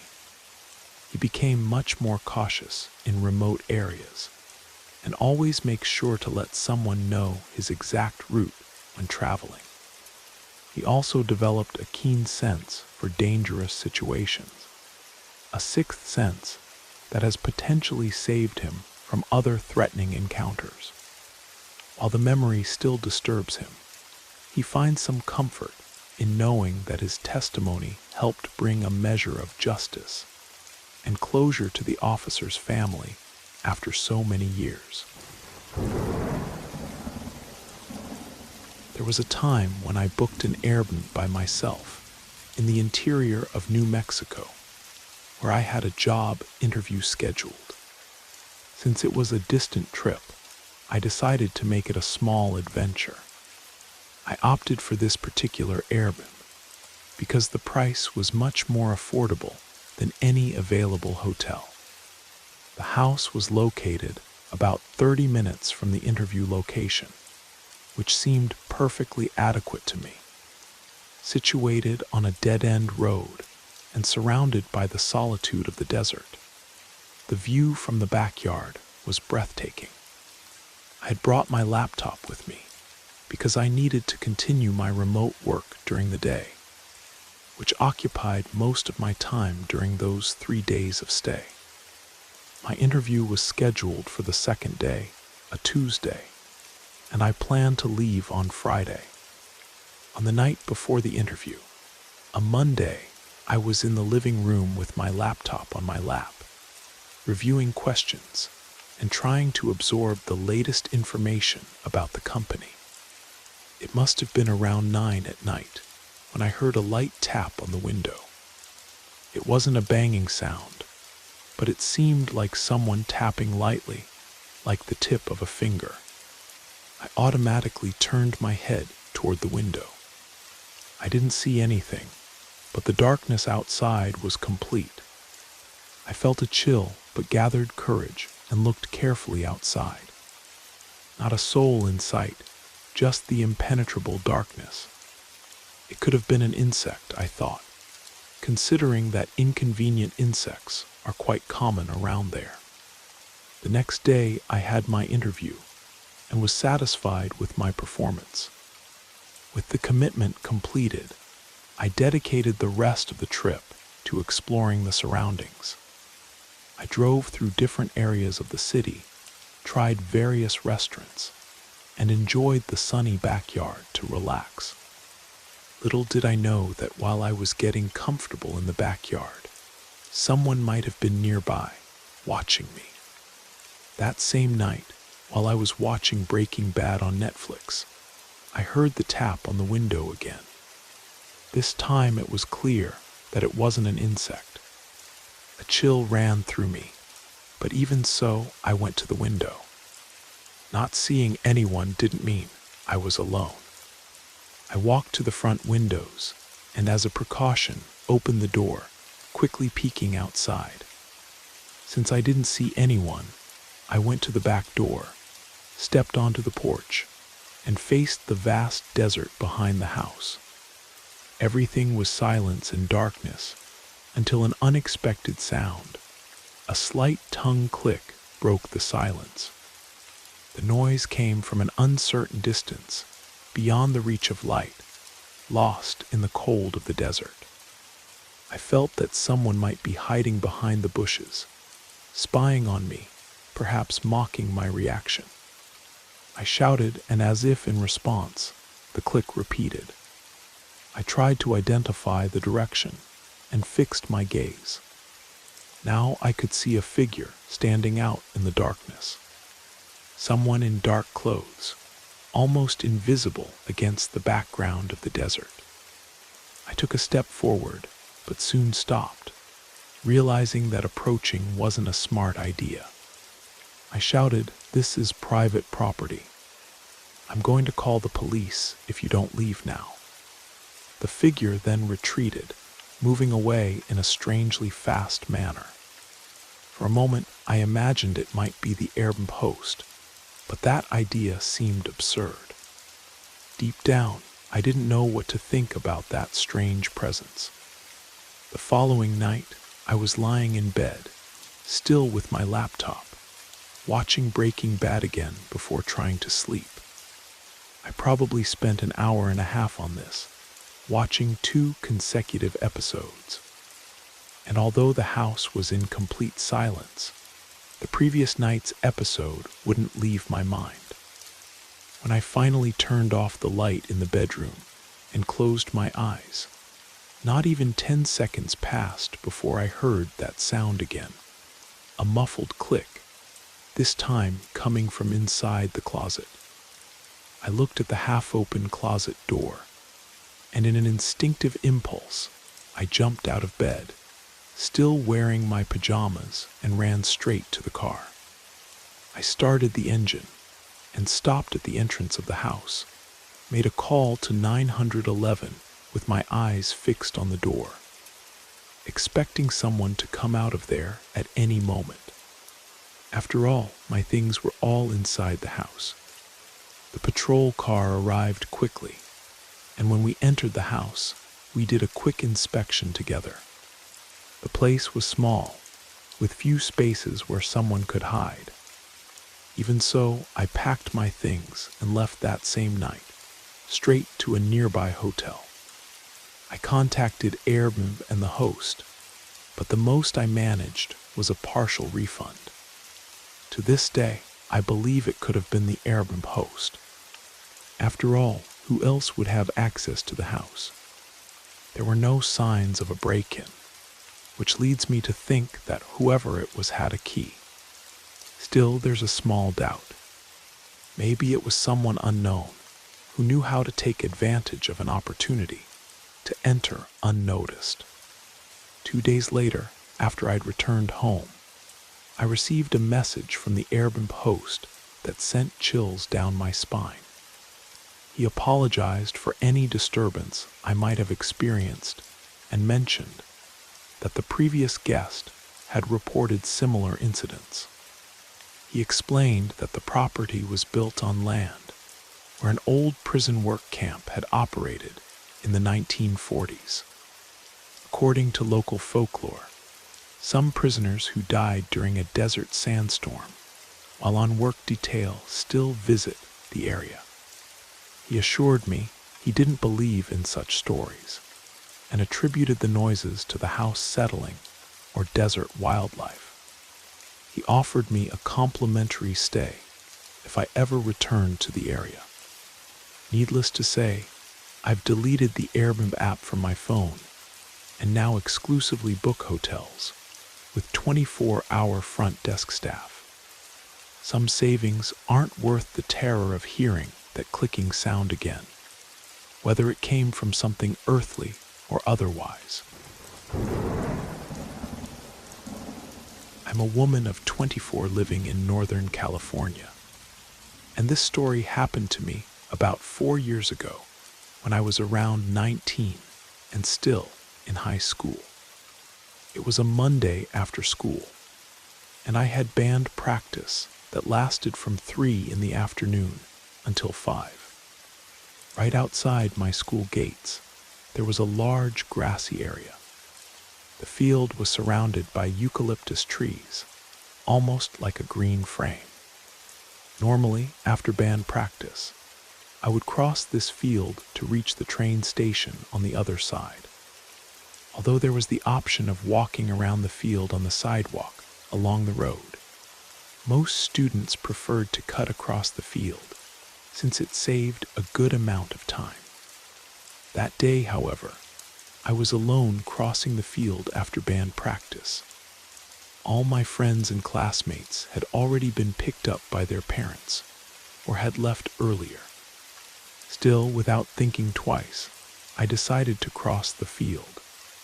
For me, it was just a 5-minute walk in broad daylight, and I was in a hurry to not miss the train.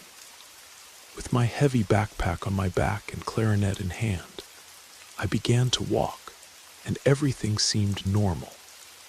Until about halfway through the journey, a male voice sounded behind me. "Excuse me, could you help me?" At first, the voice seemed harmless without any indication of something wrong. I imagined it might be someone asking for directions or something like that, so I turned around without hesitation. But what I saw paralyzed the 19-year-old that I was. Under one of the eucalyptus trees, almost hidden at the edge of the field, was a disheveled-looking man, probably around 30 years old. He was lying on the grass with a yellow-striped sports bag beside him and holding something strange of pinkish appearance in one of his hands. It took me a moment to process what I was seeing, but when I finally understood what he was doing, I felt a wave of nausea. Although young and perhaps a bit naive, I immediately knew that this was anything but innocent. He looked at me fixedly and opened a smile that gave me chills. His eyes made a gesture, indicating what he was holding, before returning to stare at me.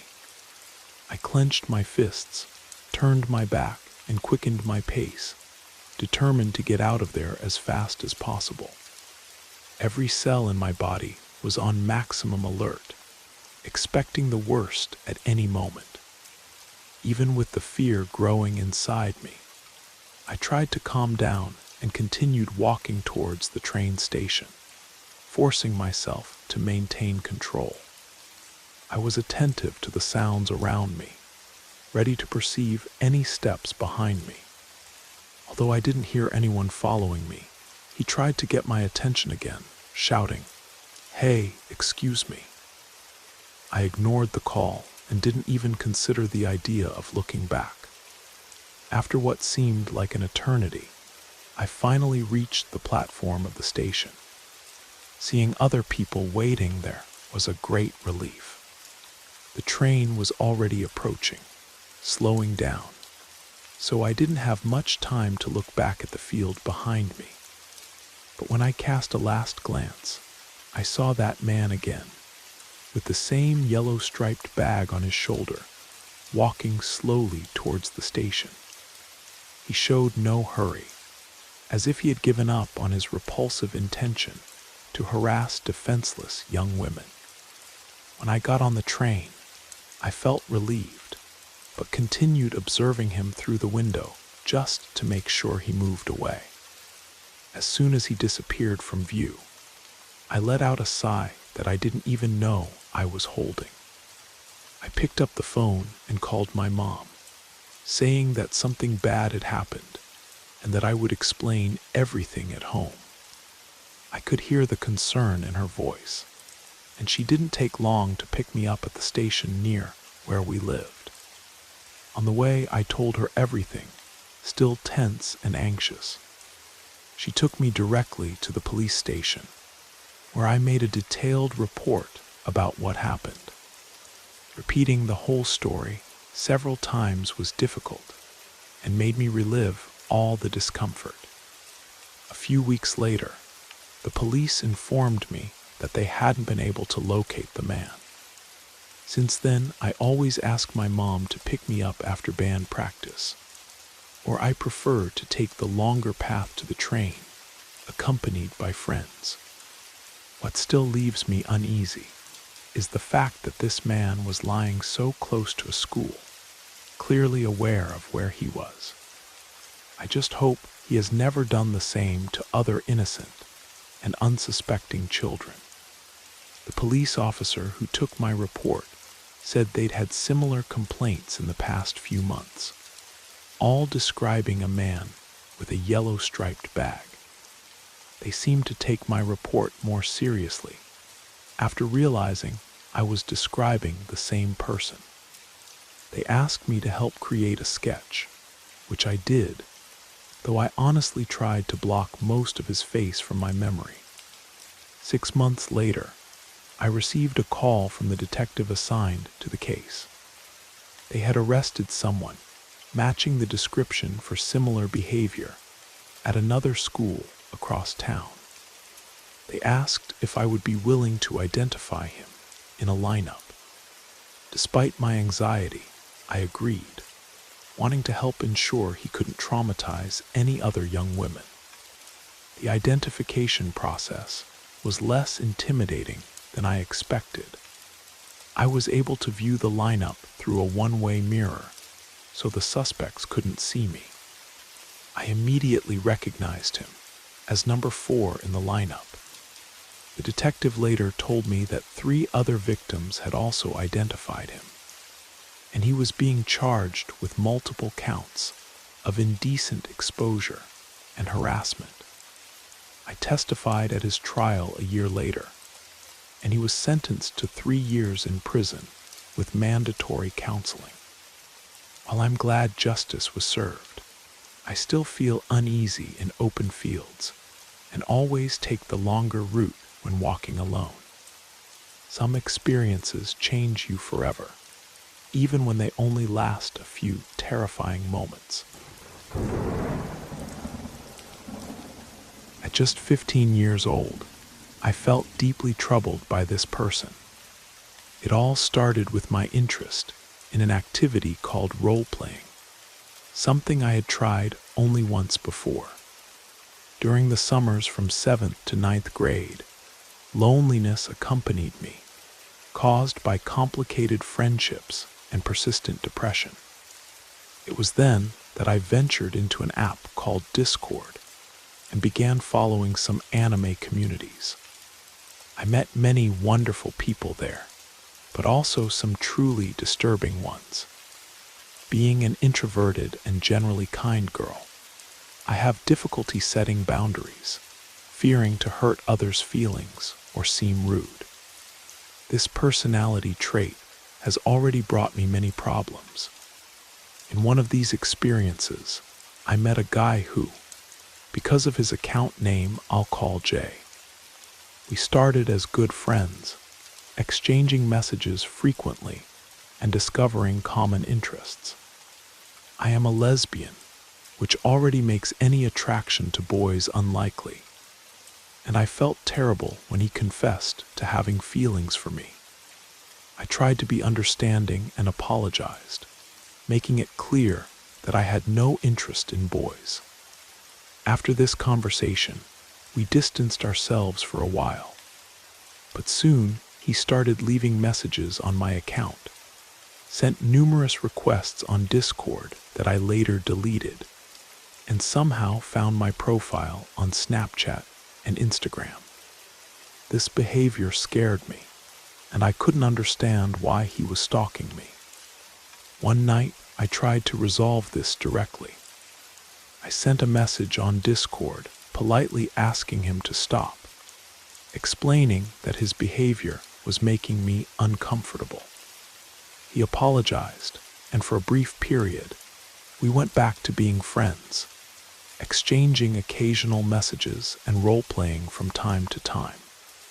But one early morning, while we were chatting, he revealed to me that he now identified as transgender, and insisted that because of this, and the deep feelings he claimed to have for me, we could have a relationship.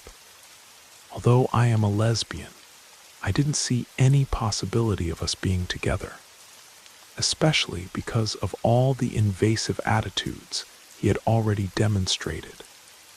When he realized I wouldn't change my mind, he became irritated, insulted me in various ways, called me useless, and even filed a complaint against me on Discord for something I hadn't done.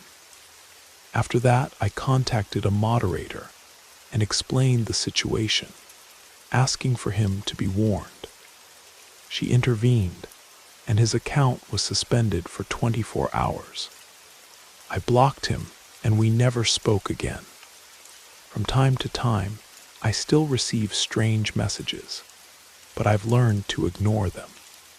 The most unsettling thing was discovering later from mutual friends that he had created multiple accounts to monitor my activities and had built what they described as a digital shrine with saved screenshots of all my social media posts. One particularly disturbing incident happened when I attended an anime convention with friends about a year after blocking him. Someone matching his description approached our group, wearing a cosplay costume that concealed most of his face. He never directly spoke to me, but followed us around the convention for nearly an hour before a security guard noticed his behavior and approached him. He immediately disappeared into the crowd. My friends later confirmed it was definitely him, as they recognized his distinctive voice when he briefly spoke to one of them, asking if I was still as beautiful in person as online. The comment sent chills through me, especially since he lived in another state and must have traveled specifically with the hope of encountering me. I've since become much more private online, rarely posting personal photos or location information. I've also changed all my usernames and keep my accounts private, accepting only people I know in real life. The experience taught me how quickly an online friendship can turn into something frightening, and how the virtual distance between people can sometimes give others a false sense that boundaries don't matter. While this experience wasn't as physically threatening as some others might share, the psychological impact of having someone become so fixated and unwilling to respect clear boundaries has affected how I approach relationships both online and offline. I'm more cautious now, more aware of red flags, and quicker to distance myself from people who show obsessive tendencies, even when they seem harmless at first. Sometimes I still check over my shoulder at public events, especially those related to anime or gaming communities where he might expect to find me. It's a subtle anxiety that lingers years later, a reminder that sometimes the most persistent threats aren't dramatic confrontations, but the quiet, determined refusal of someone to accept your no as a final answer. This occurred in November of 2017. I woke up early that morning, around 7:30. My wife usually works early shifts, so I typically drive her to work. We arrived at her workplace around 8, and I returned home shortly after, around 8:30. Since my work schedule is at night, I usually sleep a bit more once I get home. As soon as I entered, I went straight to bed and tried to fall asleep. Not even 10 minutes had passed when I heard someone knocking on the door. Since my wife and I live next door to most of my in-laws, I assumed it was one of them. I had no intention of answering, but the knocking continued. Reluctantly, I got up to see who it was, believing I would find one of her family members. To my surprise, I came face to face with a man I had never seen before. He was thin, about 58, practically my height. He started asking if I had gone to his house and put his girlfriend in my car. I promptly denied it. At the time all this happened, my wife and I were just engaged. I explained that I had taken my fiancée to work and returned home. Still, he insisted that I had been at his house, but I reaffirmed that if I had done that, I would have said so. After hearing this, he changed the subject to his boots, saying how beautiful they were, which I found a bit odd. The situation made me think he might be under the influence of some substance. After that, he left. 15 minutes passed, and he appeared again, knocking at the door. This time, he said he had left a gift for his girlfriend on my porch. I decided to just respond with okay, but I didn't recall seeing any gift. What he showed looked like a cheap makeup kit, something you might give to a child rather than an adult woman. At this point, I felt that something was very wrong. As soon as I closed the door again, I took a look through the living room window to see if he was still around. He was standing near my brother-in-law's truck, which was close to my car, and seemed to be looking directly at my house. I had the impression that our gazes met. This would have been the right moment to call the police, but I ended up letting it go. 3 hours later, the situation was still replaying in my mind. I had just gotten out of the shower when I heard another strong knock at the door. I started feeling uneasy, trying to call my brother-in-law who lives next door, while wondering whether or not I should call the police. In the end, I opted to open the door, and unsurprisingly, there he was. As soon as he saw me, the first thing he asked was about the car parked in front of my house. I informed him it was mine. At that moment, his expression changed completely, and his anger seemed to increase. He insisted, with a voice full of irritation, that friends had seen his girlfriend getting into my car, and began to threaten that he was going to hit me. His words still echo in my mind. "Come outside, and we'll resolve this like men instead of staying in there like a coward." That intense look of his seemed like that of someone who had completely lost control. But trying to stay calm, I tried to explain that I hadn't done any of that. However, the way he stared at me and provoked me started to get to me. I was torn between proceeding with patience or confronting him. In an impulse, I asked him to wait a moment, and already irritated, walked towards the door to go out. It was only a few seconds, but it was as if something inside me had transformed. Anger took over, the absurdity of being accused by someone I barely knew, and his insistence on bothering me so much in a single day. Without thinking twice, I started yelling back at him. As soon as I opened the door, he jumped off the porch but continued to provoke me. I shouted for him to get off my property, and that if he didn't leave, I would call the police. This made him run away. Right after, I dialed 911, and my sister-in-law appeared to see if I was okay. It didn't take long for my brother-in-law to come check on me too. Approximately 10 minutes after calling 911, the police arrived. I only knew how to describe the man's appearance, but my in-laws knew his name and where he lived. I closed the door as soon as he ran away, so I didn't see how he left, but my in-laws informed the police that he had left in a car, and they knew the model and type of vehicle, information that was crucial for the police to track him. The officers went in the indicated direction, but initially couldn't locate him.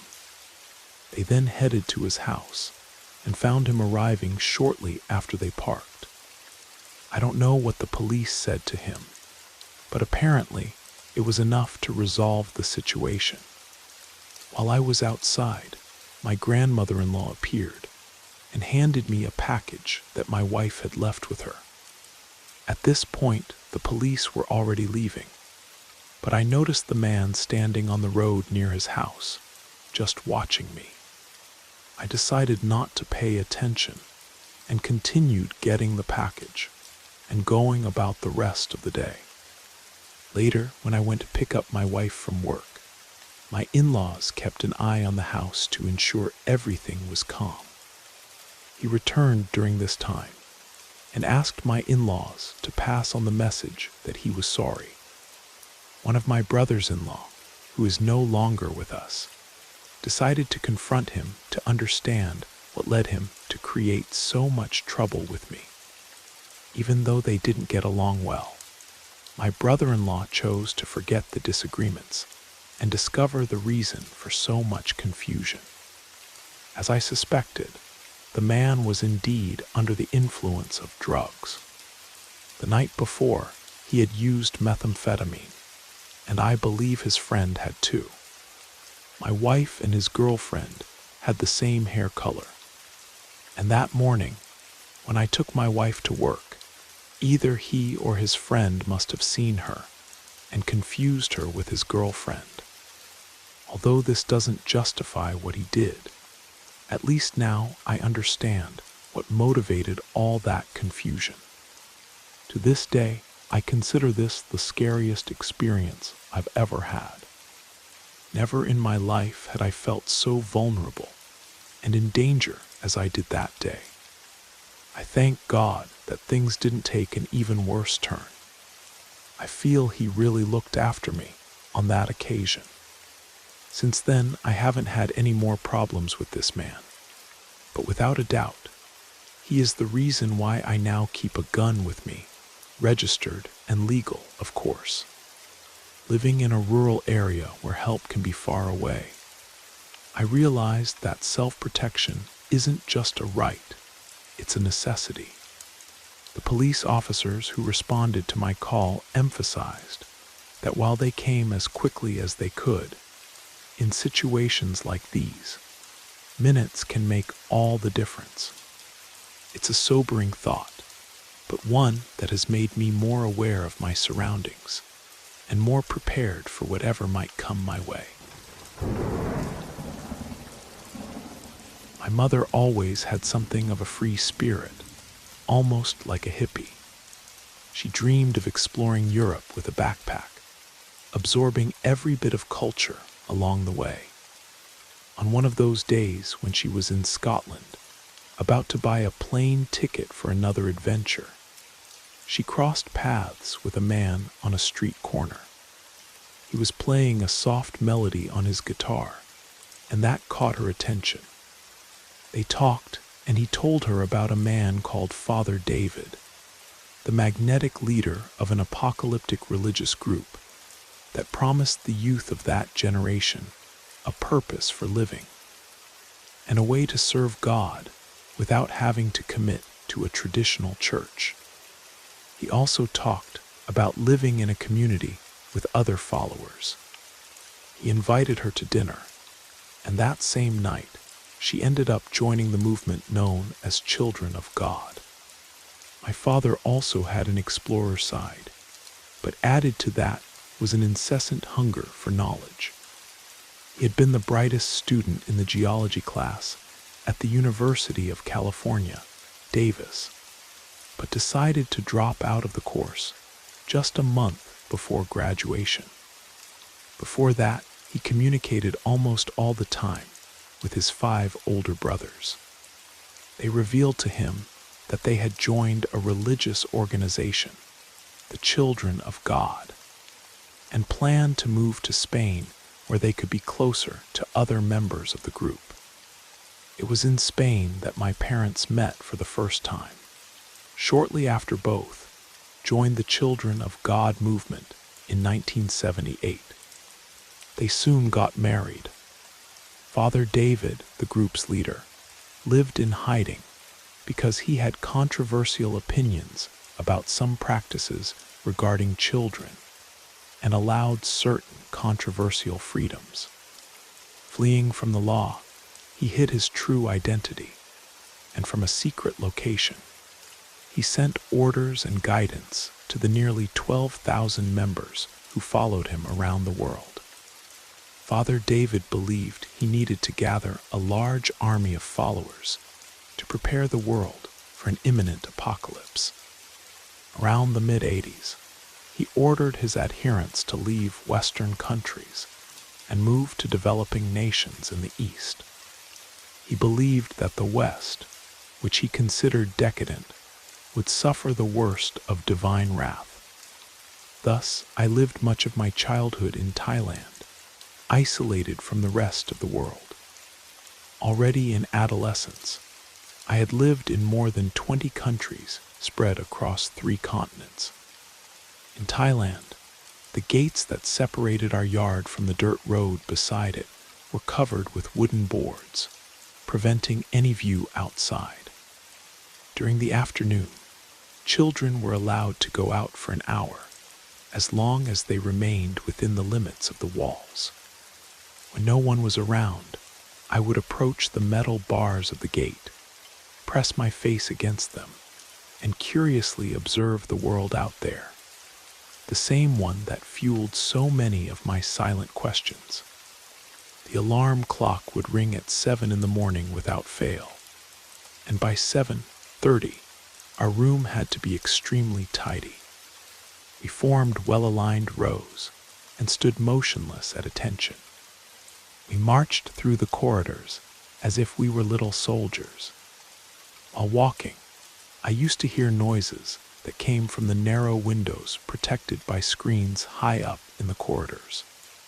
They were sounds of women sighing and men breathing heavily. We were taught that the adults, those we called uncle and aunt, were participating in what they called divine love, something they were encouraged to do repeatedly. Father David had faced an internal conflict between his desires and his commitment to faith. With the Children of God movement, he found a way to unite the two in a bold combination of spirituality and carnal pleasure. But despite his prophecies, the end of the world did not happen in 1993. Instead, Father David claimed to have received a new revelation. It was time to bring his followers back to the West. My family, with 13 members, moved to a house with 30 more people in Chicago. What impressed me most about life in the United States was that our only barrier against the outside world was a simple wire fence, so different from the almost impenetrable complex we lived in Thailand. Another thing that caught my attention was the abundance of food. On the first morning in America, we found a bowl full of oranges on the dining table. We could eat without worrying about meal times, and even without feeling hungry, something completely new to me. On a February morning in 1995, we gathered in the living room to celebrate Father David's birthday. They said there would be a special announcement. I noticed that some adults had been acting strangely in the past few days. Some seemed especially melancholic. The air was charged with a strange, almost electric sensation. Then came the news that I never imagined hearing. Our dear Father in the Lord has gone to meet Jesus. Some adults immediately burst into tears. Uncle Thomas, the house manager, explained that we would discuss how the family would move forward after Father David's departure, following the guidelines of a new rulebook called Carta, written by Father David's wife. According to Carta, adults now had the freedom to choose where and with whom to live, as long as they donated 10% of their income to the leadership and continued to convert new adherents. This newly gained freedom allowed some adults to resume contact with family members and friends after years of silence. My father found a small house a few blocks from where we were before. Another couple, Peter and Anna, came to live with us in this new home. The adults informed the children that they still wanted to be part of the children of God and intended to follow the instructions in Carta. Our goals may change a bit without Father David's guidance, my mother commented. We tried to maintain the same routine we had when we lived in community, in the Children of God complex. In total, there were 11 children in our family, besides the 3 children of the other couple, and my mother organized the tasks for everyone.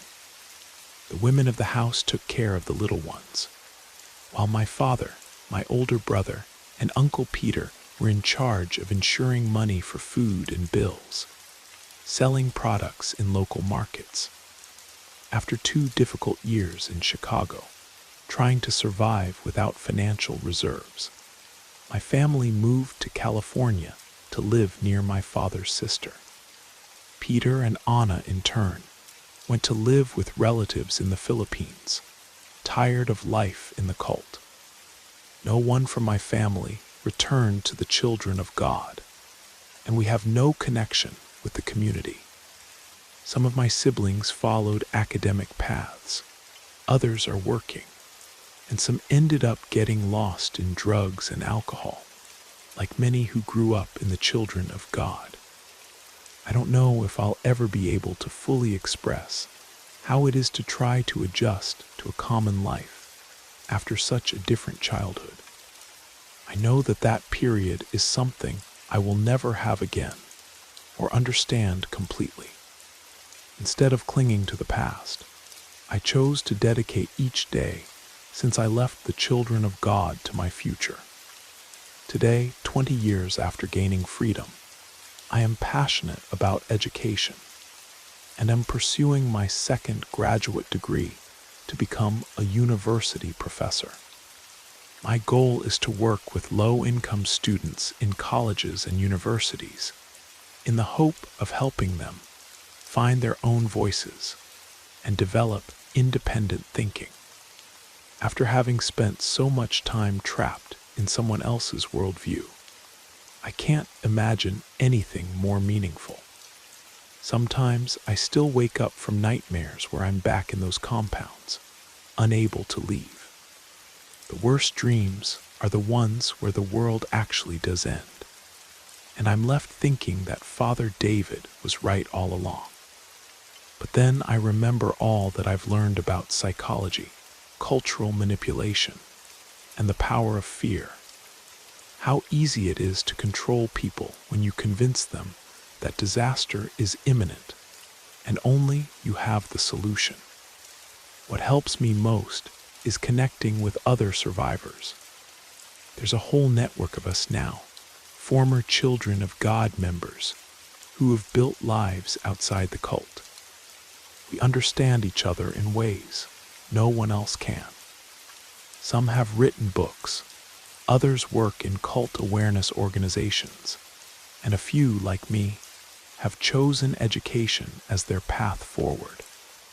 When my students ask about my unusual background, I'm honest with them, not to shock or seek sympathy, but to demonstrate that no matter where you begin in life, you can chart your own course.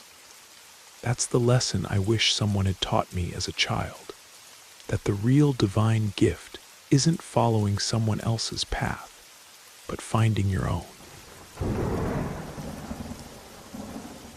I believe you've heard that phrase that says something like, "Work with what you love, and you'll never have to work a day." It seems like a cliché, but almost everyone outside of profound isolation has heard it. And you know what? There's some truth to it. When you find a way to sustain yourself with something that truly enchants you, something that brings genuine pleasure, the work routine ceases to have that heavy, monotonous burden feel. Everything transforms, and there isn't that sensation of just fulfilling hours, waiting for the moment to escape to real life. I have the luck, or at least that's how I see it, of being well rewarded for doing exactly what I love most. But I need to confess that the story isn't as simple as it seems. You see, what I love to do is the kind of thing that would be described as perverse, inhumane, brutal, morally condemnable, and for the legal system, absolutely unacceptable. The truth is, I like to inflict pain. There's a perverse satisfaction in observing the absolute terror in someone's eyes as they understand what awaits them. The sound of desperate screams and the agony stamped on a victim's face are, for me, almost like a hypnotic melody. And when I finally decide to alleviate the torment, offering the final rest, I know it's under my conditions, and my face will be the last image the person will see, if they still have the vision for that. Now, before you waste your breath on words of contempt, calling my craft and my nature distorted, macabre, and insane, spare yourself the effort. I've heard these words so many times that the repetition becomes boring. Normal people will never understand how my mind operates. Besides, causing pain and killing are part of human instinct. Just notice the games we play, the wars we wage, the movies we consume, the headlines of every day, the religions we profess, and life as a whole. Everyone has within them a dark side, just waiting for the right moment to be freed. The difference is that I fully live my dark side, without chaining it, without pushing it to the margins. It has all the space it needs, although sometimes it's confined to dark places and basements, like this one I'm in now. You've probably heard of others like me. Ted Bundy, for example, is a well-known name. Although personally, I find him mediocre, little daring, sloppy methods, and the fact that he was captured only stains the reputation of what he intended to be. Beyond that, I bet your vision of evil is impregnated by how figures like me are portrayed on screens, in books, in newspapers, and in headlines. I bet that adding these references to what I've just shared, you already have a reasonable idea of who I am and what I'm capable of. What might still perplex you is how I managed to transform this obscure passion into a source of income that surpasses even the most successful bankers. Well, there are ways that are practically traditional. I work as a contract killer, kidnap for sale and human trafficking in obscure networks, illegal organ trade, robbery of victims, acting as a killer or mercenary in crimes commissioned by organizations, as well as extracting confidential information. These methods have existed for ages, but with the advancement of dark web forums and people's obsession with posting their locations on social media at all times, my profession has become much simpler and highly lucrative. Still, the biggest source of income comes from something that exposes human depravity and repression. I record my actions and make these videos available for a price on the dark web. Although they're used for training others like me, they're more frequently consumed as a kind of disturbing fetish for the curious and disturbed who desire, but don't have the courage to get directly involved. And of course, I accept custom orders for an additional price. Naturally, I can kidnap any person the client desires and perform almost anything with them. Often, the client just wants the victim to disappear forever. But if they're willing, I can earn extra by allowing others to choose the torture methods, the type of death, and all the vile details of their last moments. Sometimes these videos are broadcast live, and paying spectators decide the victim's fate in real time through comments. You would be astonished by the number of people who watch these videos and leave comments, requests. But this no longer surprises me, at least not anymore. I've said it before, the world is a rotten place. Yes, I may be a monster without scruples, but if a significant part of humanity weren't equally perverse, I wouldn't be successful. Many people have these impulses, these hidden desires, but they're too weak to realize them. I realize them. I have the skill to transform my fantasies into reality, instead of living at a distance through a screen. Why am I telling you this? Sometimes unburdening is like therapy for the one opening up to others. And besides, I thought it would be interesting for you to know who is about to inflict suffering on you, and that your tragic fate, caused by your failure to settle a debt with a mafia loan shark, will be displayed in a forum full of torture films. Now give a smile to the camera. Actually, I'm just kidding about that last part. I'm not really a killer or a torturer.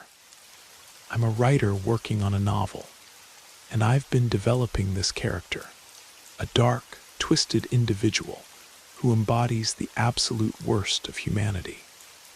I wanted to see if I could write convincingly from the perspective of someone truly evil, someone whose worldview is completely alien to normal human compassion. As a psychological study, I find it fascinating to explore the mindset of those who exist beyond the boundaries of normal human morality. What drives them? How do they justify their actions to themselves? And how do they view the rest of humanity? The character I've created isn't based on any real person. He's a composite of various psychological profiles I've researched, mixed with fictional elements that help create a narrative structure for my novel. I'm particularly interested in the idea that evil rarely sees itself as evil, that even the most depraved individuals have their own internal logic and justifications. If my writing disturbed you, I apologize. That was part of the exercise, to create something genuinely unsettling, to see if I could capture the voice of someone who has completely abandoned what most of us would recognize as humanity. Fiction allows us to explore these dark corners of human potential from a safe distance. My novel will ultimately be about the investigators hunting this character down, and the psychological toll it takes on them to immerse themselves in such darkness. Because that's the other side of this equation. What does confronting true evil do to essentially good people? Thanks for letting me share this character study with you. Your reaction helps me gauge whether I'm creating something that feels authentic and impactful, even if that impact is one of revulsion and horror. Thank you for spending this time with Brad Arrows. We hope the stories whispered through the rain carried you far into your imagination or your dreams. If you're still awake, let us know how you liked the journey. Until next time, stay safe, sleep well, and let the darkness comfort you.